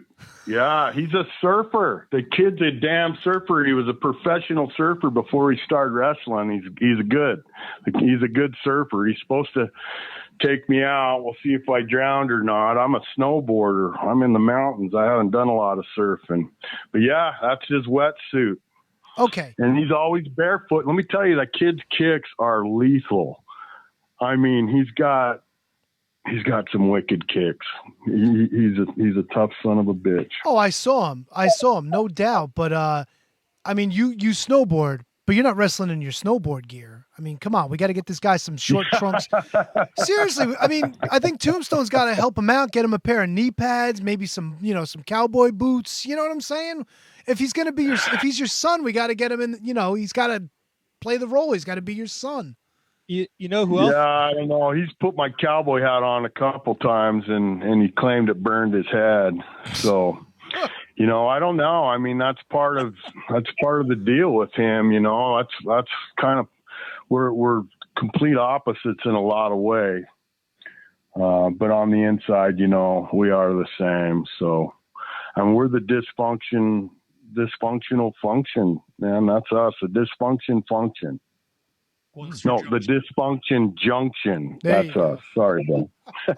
You know who else wore a scuba outfit, wetsuit? It's the Sandman. So that's not a bad career. No shit. What, before he was the Sandman, he was a surfer. Yeah, well, he was the Sandman, but he was a surfer. I did not know that, and I love the Sandman. Yeah, in the very early history of Eastern Championship Wrestling, he was he had a surfer gimmick, and of course he would come out to Surfing USA, and you know the Sandman played off the time at the beach, but you know all it took was an attitude adjustment. Maybe you know because he's your kid, he gets an attitude adjustment, change up of the outfit. Maybe we got something rolling here. I don't know. We'll see. The kid does what he wants, and it's kind of part of the odd couple with us. But I'm with you, man. I'd like to see him wearing a cowboy hat, and I'd like to see him put on some wrestling trunks and shit, maybe even a cowboy boot or two would be looking good on them, but I don't see it happening. That's the poster for you guys when you win the tag straps. You and your son, matching cowboy hats, matching boots, matching trunks. That's the vision I got in my head, Tombstone. I like it. It's free to take. I Run tell with you, it. if we ever was like that'd finally mean we was probably on the same page. That would be awesome. That would be 100% awesome. You mentioned some changes in the wrestling scene before Devotion really started taking off. You spent some time in War, even as the Rocky Mountain champion. Are they still around? Are they still running? You still working with them? No, they quit running, and I loved War. I got to work with Rhino. I got to work with Chris Masters. I got to work with Mr. Kennedy. War Wrestling Alliance of the Rockies made so many of my dreams come true, and they really was the platform that helped make the legend of Tombstone Jesus. And they kind of quit doing things, I want to say about 2017. And I'd love to see them get started up again, but I don't know. I don't think it's going to happen. It's I mean, it's unfortunate too, because especially in this time, there's not a lot of promotions that are running, even close to a part-time schedule. But it's nice to see that, at least even in the latter part of 2020, that Tombstone Jesus is still having the opportunity to kick some ass. Oh, in front of a live crowd. I mean, we've been really fortunate out here in Salt Lake. I mean, we got the social distancing and the masks, and everyone's getting their temperature taken, and we're jumping through all the hoops, and it's sure nice to have a crowd. I did some work without a crowd and done some things for the internet and stuff, and we give 120% no matter what. Don't get me wrong, but it sure is great to have the energy of the fans there. In going through your YouTube channel, and I've watched a lot more Tombstone Jesus in the past couple of days, but something I kept coming across was the Metal Mamas. Does Tombstone Jesus have a harem we need to know about? Well, I did tell you I knocked up my babysitter when I was 8, right? Yes. Okay. So Tombstone Jesus is happily married. Thank God. Like I say, my wife, luckily I ran into my wife, and she's been taking good care of me. Like I say, she's the one who fought Otto's mom, right in the ring last year, and she left the merch table. She's never really wanted to be a part of it, but when it came time to have my back, she did. And then actually, just a few episodes ago, she hit old Otto right in the nuts. Saw that. So, yep. Yeah, and that made me happy too. So, but yeah, I got the queen. I've been married for a few years now, and the Mountain Metal Mamas are out there. They're not my harem, but the merch is there for them, brother. Nice. And at the beginning of the show, before the video screwed up, you guys seen I had a lot of that merch around me. And it's there, people. Come get your Tombstone Jesus gear. We got hats. We got shirts. We got tank tops. We got little sexy tops for the ladies, the Mountain Metal Mamas. So hit me up on my Facebook Messenger, Tombstone Jesus. Hit me up on Twitter. We're rolling on Twitter now, finally. I think I'm up to about 60 followers. So, guys, follow me over there. And Tombstone Jesus is on Instagram as well. And anyone out there wants some of that merch, get a hold of me. We'll ship it out to you. Definitely. Be the first one on your block rocking Tombstone Jesus merch. I'm pretty sure I'm getting a hat as soon as we get off the air. And and as heartfelt as that story about your wife and everything is, I think the thing that we're going to be taking away from this interview the most is the fact that you knocked up your babysitter at 8 years old. Man. I probably should have kept that one to myself. No way, bro. Tombstone. That's the clickbait, Tombstone. That's the headline. Well, guys, I'm surprised there hasn't been. Usually when I get on a podcast, if people can call in, I get a few, Daddy, is that you? So luckily there's no callers. You guys will probably have to check your comments. And that's kind of the joke. I mean, once my DNA hit that database, kids have been popping up about every 2 weeks. Wait, where were you in November of 1983? Oh no. 83. I was back on the East Coast. Uh-oh. Wait a second. I was in the Philly area. I was filling all the Phillies. Wait a second. I lived back in that time. Not to live, but right in that like 84 area, 85 in South Jersey. Hamilton, New Jersey. Right on. Was your mom like a Boston fan? You know what, Tombstone? Yes. Or was she hate to say it, Bon Jovi fan? All of the above. She was a boss. We may have ran across each other at a rock festival or something. You never know. All right. Well, you know what? We're gonna have to talk about this off the air. Bro, just throw your DNA into a, I think 23andMe data bank, and if you get the golden ticket, it'll tell you you're 50% AK-47. Excuse me. I think I'm 100% AK. Well, I don't know. That mean that I did my sister, so that wouldn't work out. Well, if you hear me talk for more than 5 minutes, that makes a whole lot of sense. But oh my God. Hey, you could be one of mine. Just know the deal. You don't get no money, you get ass whoopings. All right. Well, I'll have to get a surfer suit. I like that.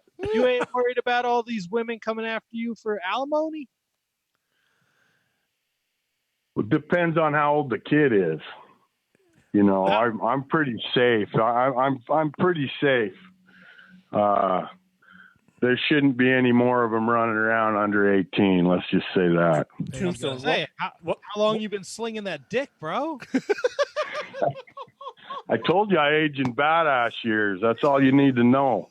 I knocked up my babysitter when I was 8. That's right.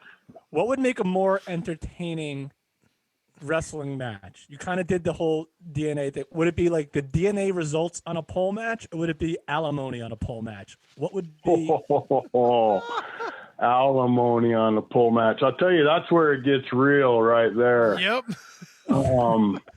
You know, when he started complaining about the back child support, I was like, you little son of a... But, you know, what are you going to do? I mean, so, yeah, I don't know. I mean, back child support on a pole match, that could be something. I don't know. I just, I don't know if I want to risk it, guys. Tombstone, whatever. Please don't let Vince Russo put your mother on a pole, though. None of that mother on a pole. Hey, Vince is the man. I'll tell you, if he writes it, we'll do it. Dude, Vince Russo will put a child support on a pole match or a DNA results on a pole match. I love it. Oh, I tell you, he's a genius. When I just felt like, you know, with Vince, I mean, it's like handing Michelangelo a nice piece of clay. Here you go. Yeah. And that's how I feel like it is with Vince Russo with our wrestlers. You know, it's like we're in good hands. I like it. You're doing that mountain metal, Tombstone Jesus. What is like your dream? You could get on stage and headline a festival with like 3 bands. What bands are you playing with? Oh man. Oh shit. It's not an easy question. Well, like for me, like mountain metal. All right. First of all, mountain metal. Leonard Skinner meets Motorhead. Okay. Yep. That's mountain metal right there. So Leonard Skinner and Motorhead is definitely going to be 2 of those bands. Now the third band, oh my God, guys. I mean, I'm a big music guy, so shit. Man, I'm probably going to say the Beatles. You guys will shit, but I'm going to say the Beatles. Wow. No, that's a good call. That's absolutely a good call. Nothing wrong with that one. Yeah. If you listen to Mountain Metal, there's a little bit of Beatles in there too. There really is. Nothing wrong with that call at all. So you mentioned all those guys you got to work with, Rhino, Chris Masters. Is there anyone out there growing up as a wrestling fan that you've gotten the opportunity to share a locker room with, or better yet, get in the ring with, that you just are like, this is a dream come true?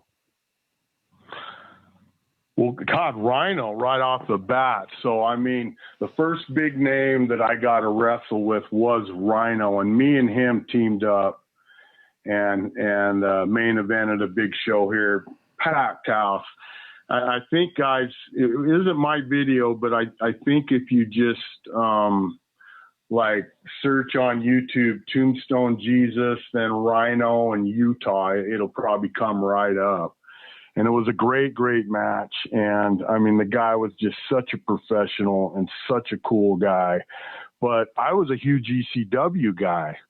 And so when Rhino hit the scene, man, goring everybody and throwing women through tables and just, oh my hell. So I was a huge Rhino fan. And that for me, you know, was my first really big match with a big name. And I was pinching myself then.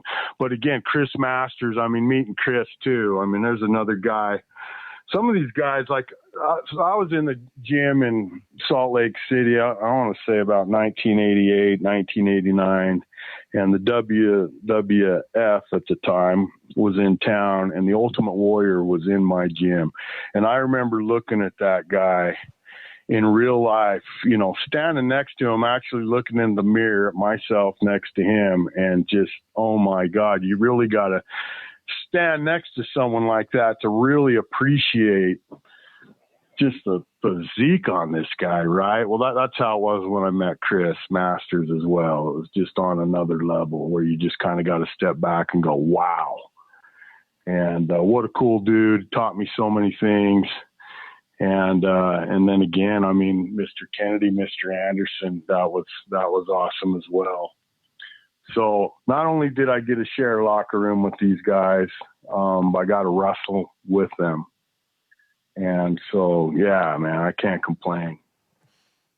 So you said you're a big... Guys, I just had a match with Glacier. Ooh. Glacier. And it was fucking awesome. That dude is so cool.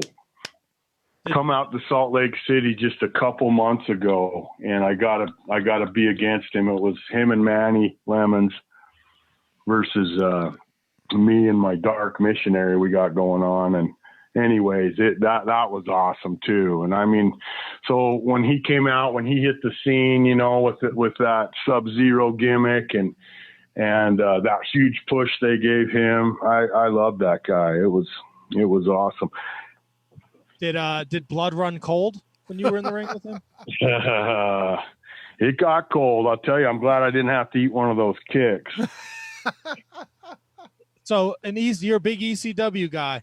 Do you recognize WWECW, or do you think it's a hunk of horse shit like I think it is? I never recognized any of that bullshit. All I did is every ECW pay-per-view they ever had before they started really collaborating with the other companies. I mean, that's where it was at, dude. And back then we had this little cable box. I swear you could like put a little card in it or something, and we'd get all the pay-per-views for free. And I mean, I never missed an ECW pay-per-view, and they would. I mean, to this day, I think it's just still the best. Yeah. Did you ever get an opportunity to come out to the East Coast and go to an ECW show? Or no. Oh, I wish. Oh no, I wish.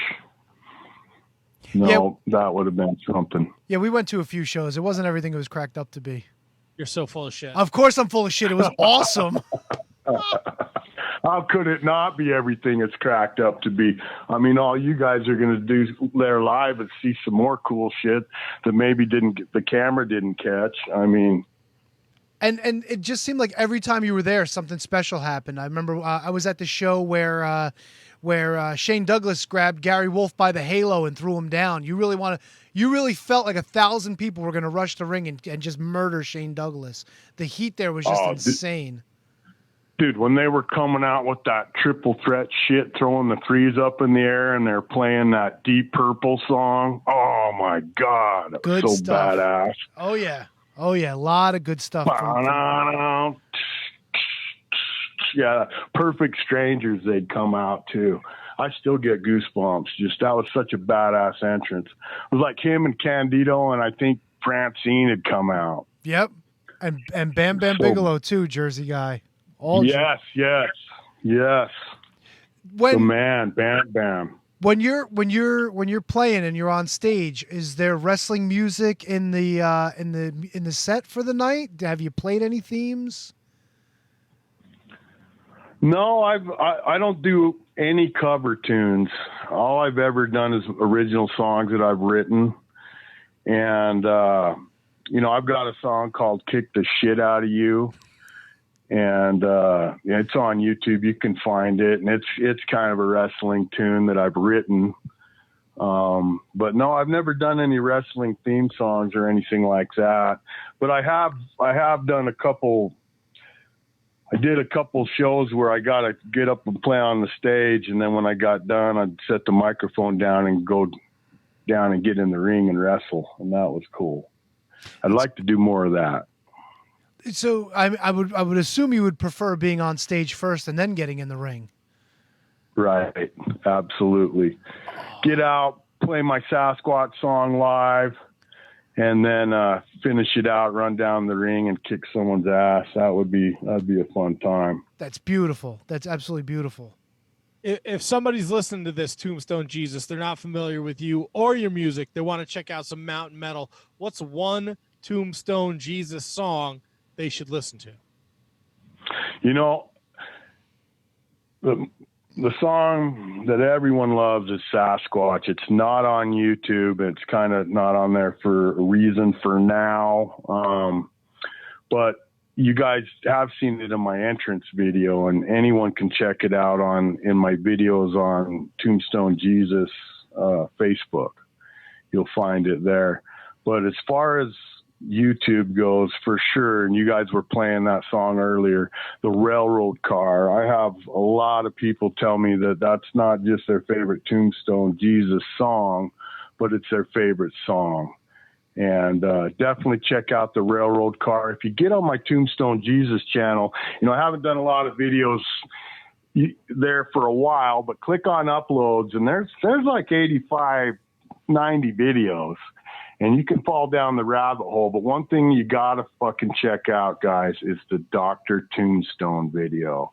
It's a comedy where I play a doctor.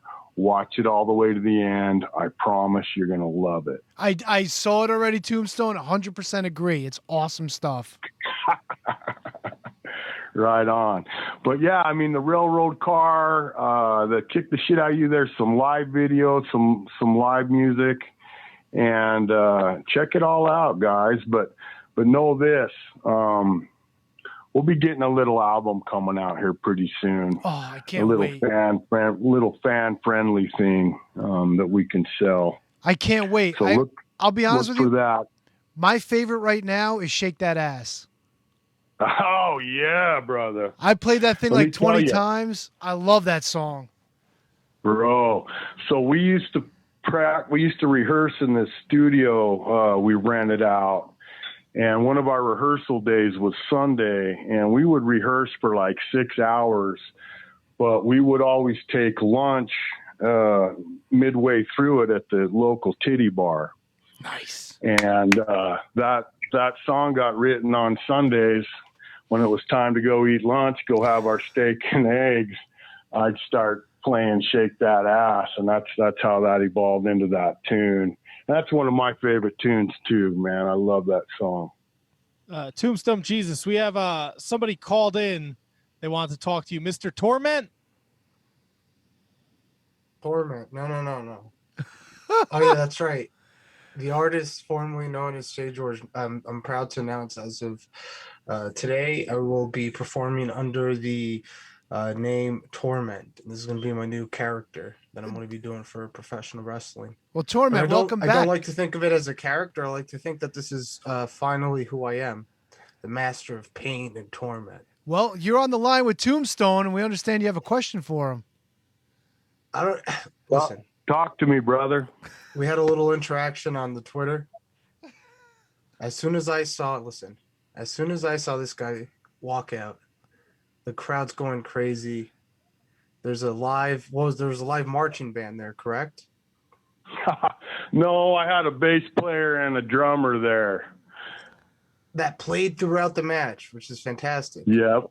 But brother, yes. I didn't even see the match up until I just saw the entrance at first, and I was already sold on everything about Tombstone Jesus. Thank you, my man. Thank you. And I'm petitioning right now over at Creative Pro to try to get you to come in, so we could be like you could be like my Diesel. You know what I'm saying? I love it. I feel like in a lot of ways we're cut from the same cloth, my man, and maybe in some ways we aren't. You know what I'm saying? But regardless of the fact, I know that when Tombstone Jesus is in town, things are about to go down. That's a fact, brother. That is a fact. And the bookers know it. So let them know. I mean, you guys want to have a solid show? Book Tombstone Jesus. We'll make it happen. So I was just wondering, do you have any survival skills? Well, you know, like I got my bear claw necklace, right? Right. So my bear claw necklace, I killed the bear with my bare hand. Hell yeah, dude. This is what I'm talking about. Yes. Okay, my right hand, and I got my left hand and my right hand. My left hand's my left hand, my right hand's my bare hand, okay? All right. And that same bare hand smacked a few bare asses. Yes, dude. Okay, fantastic. So, in other words, all you're saying is all you need right here is all you need is that right hand, the bare hand. Pretty much my bare hand. Like I was telling these guys, I age in badass years, not in normal human mortal years. Right. In badass years, I'm peaking at about 23 years of age. Hell yeah.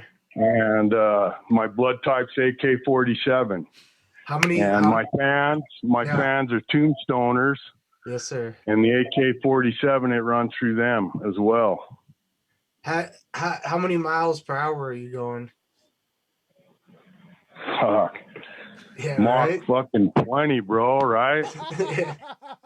Hell yes. Okay. Now this is what I'm saying, man.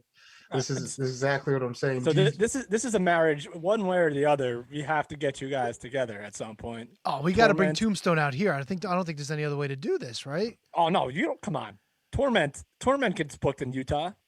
Okay, I'll find my way out there. Why not? If not, we'll meet in South Dakota.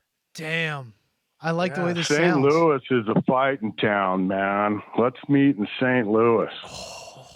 So I've been in and out today. So I've been trying to catch as much of the interview as possible. I don't know if you guys talk a little bit of the backstory of how long you've been in the business and stuff. Just a little curious. About 12 years. On, dude. Yeah. You, Jesus Christ, dude. This guy, bro. You could tell me. Listen. I think Torment is starstruck. I love it. I am a little bit. I love it. Yeah. He sent me a DM in Facebook. I need to talk to Tombstone, and I'm like, hey, brother, you're a Tombstoner now. Yeah.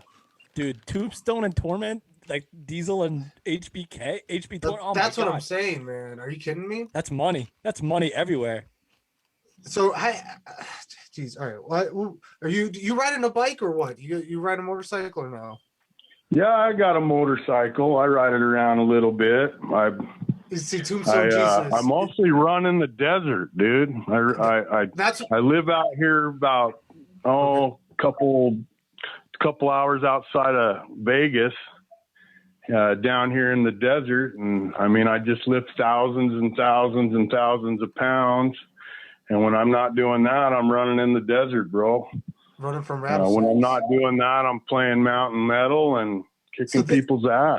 this is exactly why, to me, Tombstone Jesus works, because when I saw you walk out, dude, you look like you just been out fucking meditating in the desert for a couple hours or doing whatever you're doing out there. And then someone said, hey man, there's a show tonight. We need you. And then you're just walking in out the desert. Like you weren't that wasn't even your wrestling gear. This is what you're doing out in the desert. And you're just legit walking out from the desert in through those doors, and the people know what's about to go down because fucking Tombstone Jesus is in the house. And they felt that energy. That, like you said, the rush of adrenaline when someone holds an AK-47 to your face is that same rush that people get when they see Tombstone Jesus, because that's all that runs in your fucking veins, man. And I respect it. You a fan of you whiskey guy or what? You know, I don't drink. Okay. Tombstone Jesus had to quit drinking. I was telling these guys I was a big drinker, and I haven't drank for about 20 years. And when I did drink whiskey, you just call the fucking cops right now. Oh shit. Okay. All right. Yeah. So Torment, we're gonna get in touch with Tombstone. We're gonna make this happen. Yeah, man. I follow him on the Twitter. You know. Awesome. Awesome. Torment, go on my YouTube channel and find the Alcohol Treaty of 01, and you will learn the story of how and why I quit drinking, and I think you'll enjoy it. All right, I think we're good with Torment, huh? Hell yeah. I appreciate it. I just found that video. I'm gonna pull it up and want to give it a watch, man. It was a pleasure talking to you, man, and our paths will cross. I like it. Hey, keep training, bro. We'll make it happen. Reach out to me.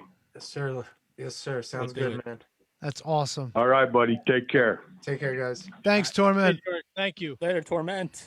Mr. Tombstone, before we wrap up this party, it's been an absolute honor and a pleasure, and we would love to have you back on the 100%. Anytime. Please, and let me get this damn Zoom thing all worked out so I can stay on the video. You know, the Tombstoners deserve to see me. And I think you're going to be getting a few orders for merchandise, so please be ready watching the DMs for that. Yeah, guys, just reach out to me, and you guys will get a discount. So, love that. That's awesome. You don't have to do that, sir, but thank you so much for that. Hell yeah. And your shirt went into the mail today, Mr. Tombstone. You should be seeing shirt soon. I'll be stretching that out. I'll be promoting the hell out of it, bro. Awesome. Appreciate Follow that. Tombstone at Tombstone Jesus on all forms of social media. Check out his YouTube page, Tombstone Jesus. All the tunes are up there. Like Tony said before, he's got a little YouTube channel, some comedy, some mountain metal. Oh yeah, Tombstone Jesus does it all, Kevin. A jack of all trades and a master of all of them. 100%. There we go. Tombstone, before we let you run, anything you want to leave the folks with that are watching and listening out there? Guys, follow me on Twitter. Follow me on Instagram, Tombstone Jesus. Definitely sub to my channel, and just keep an ear out because. You know, talk to your local promoter for that matter, and get in his ear. Tell him you want to see Tombstone Jesus. And when these crowds start being able to come together again, I want to come entertain you. Awesome. Sounds awesome. Just followed on the Instagram, buddy. Awesome. Yeah, let's get those numbers up for Tombstone, people. Come on. Hey, follow my son, Otto Von Clutch, as well. He's a little shit, but follow him. Yeah, tell him to get some gear to match his old man. Come on. And subscribe. Tombstone, this has been an absolute pleasure, brother. Like I said, you got an open invitation. Anytime you want to come back on, we'll reach out to you. We'll get this thing going back together, man. This was an absolute blast. Thank you for joining us. Hey, thank you. Proud to be on the Wizards, man. Love you guys. Talk to you soon. Love you too, brother. Be well. Be good, brother. Peace. Yeah. Bye. Tombstone Jesus, everyone. God. What a Kevin? great interview. Kev. Hold on, Tony. Wait. Hold on. Tony. Top 5. Yes. Yes. And this might not be hyperbole. This might not be hyperbolic. This might actually be top 5. Fucking A, dude. That was I would awesome. love nothing more than to get him back on with his Zoom working, because I think that would be awesome. He was awesome. That was such a great chat. I'm getting a hat, by the way. I'm getting a 100% shirt, bro. getting a I hat. can't wait. I can't I'll wait. rock a Tombstone Jesus t-shirt. We are the Shining Wizards Wrestling Podcast. Thank you for listening to the show. If you watched us live, chat it up in the Facebook, we appreciate you. Follow Tombstone Jesus at Tombstone Jesus. Special thanks to Jay George at Jay George on Who? Torment at J George. Give him a follow. Check him out. Hopefully we can get that Jay George Tombstone collision somewhere in the Midwest. I think I'd rather see them work together, to be honest with you. You know what? The two of them against CPA and that other guy that he's with, the nerdy guy, the Breakfast Club guy. Oh, they're not together. They're not a team anymore. It's all right. We'll get them back together one night only. Whatever. He's got CPA needs a heater. Ooh. Don't worry about it. We'll get somebody for CPA. Because CPA's got that Vince Russo connection. Russo's got heat with CPA. He's Nick Stapp now. He's no longer CPA. Well, he's got heat with fucking the former CPA. Follow us on all forms of social media at Wizards Podcast, on Twitter, on Instagram. Check out our pro wrestling tees at prowrestlingtees.com/Wizards Podcast or Shining Wizards. One of the two, Shining Wizards. Yeah. And we each have individual shirts. You have the Uncle Creepy Matt shirt. You have the Fake News Tony shirt. You got Shining Wizards Kevin Wolfpack style. Join the pack. Guys, I'll be back doing stand-up comedy. The world is opening up. Bookings are flooding in. So please check out your vaccination boy. March 18th is the first one I got coming up in Morristown, New Jersey. I'll plaster it all over all of our social media. And follow Tony. Follow Matt. Drop your handles, baby. And next week, Big Tony Z on the Twitter. Next week, I will have a date for the Celebration of Tony show. That's coming next week. Vince Averill from We Watch Wrestling is joining us. Yes. That's a big get, boys. It's a huge get. So we'll be talking New Japan and WWE and all things wrestling. We'll see y'all next week. Yes. Thanks for staying with us for 3 hours, folks. See ya!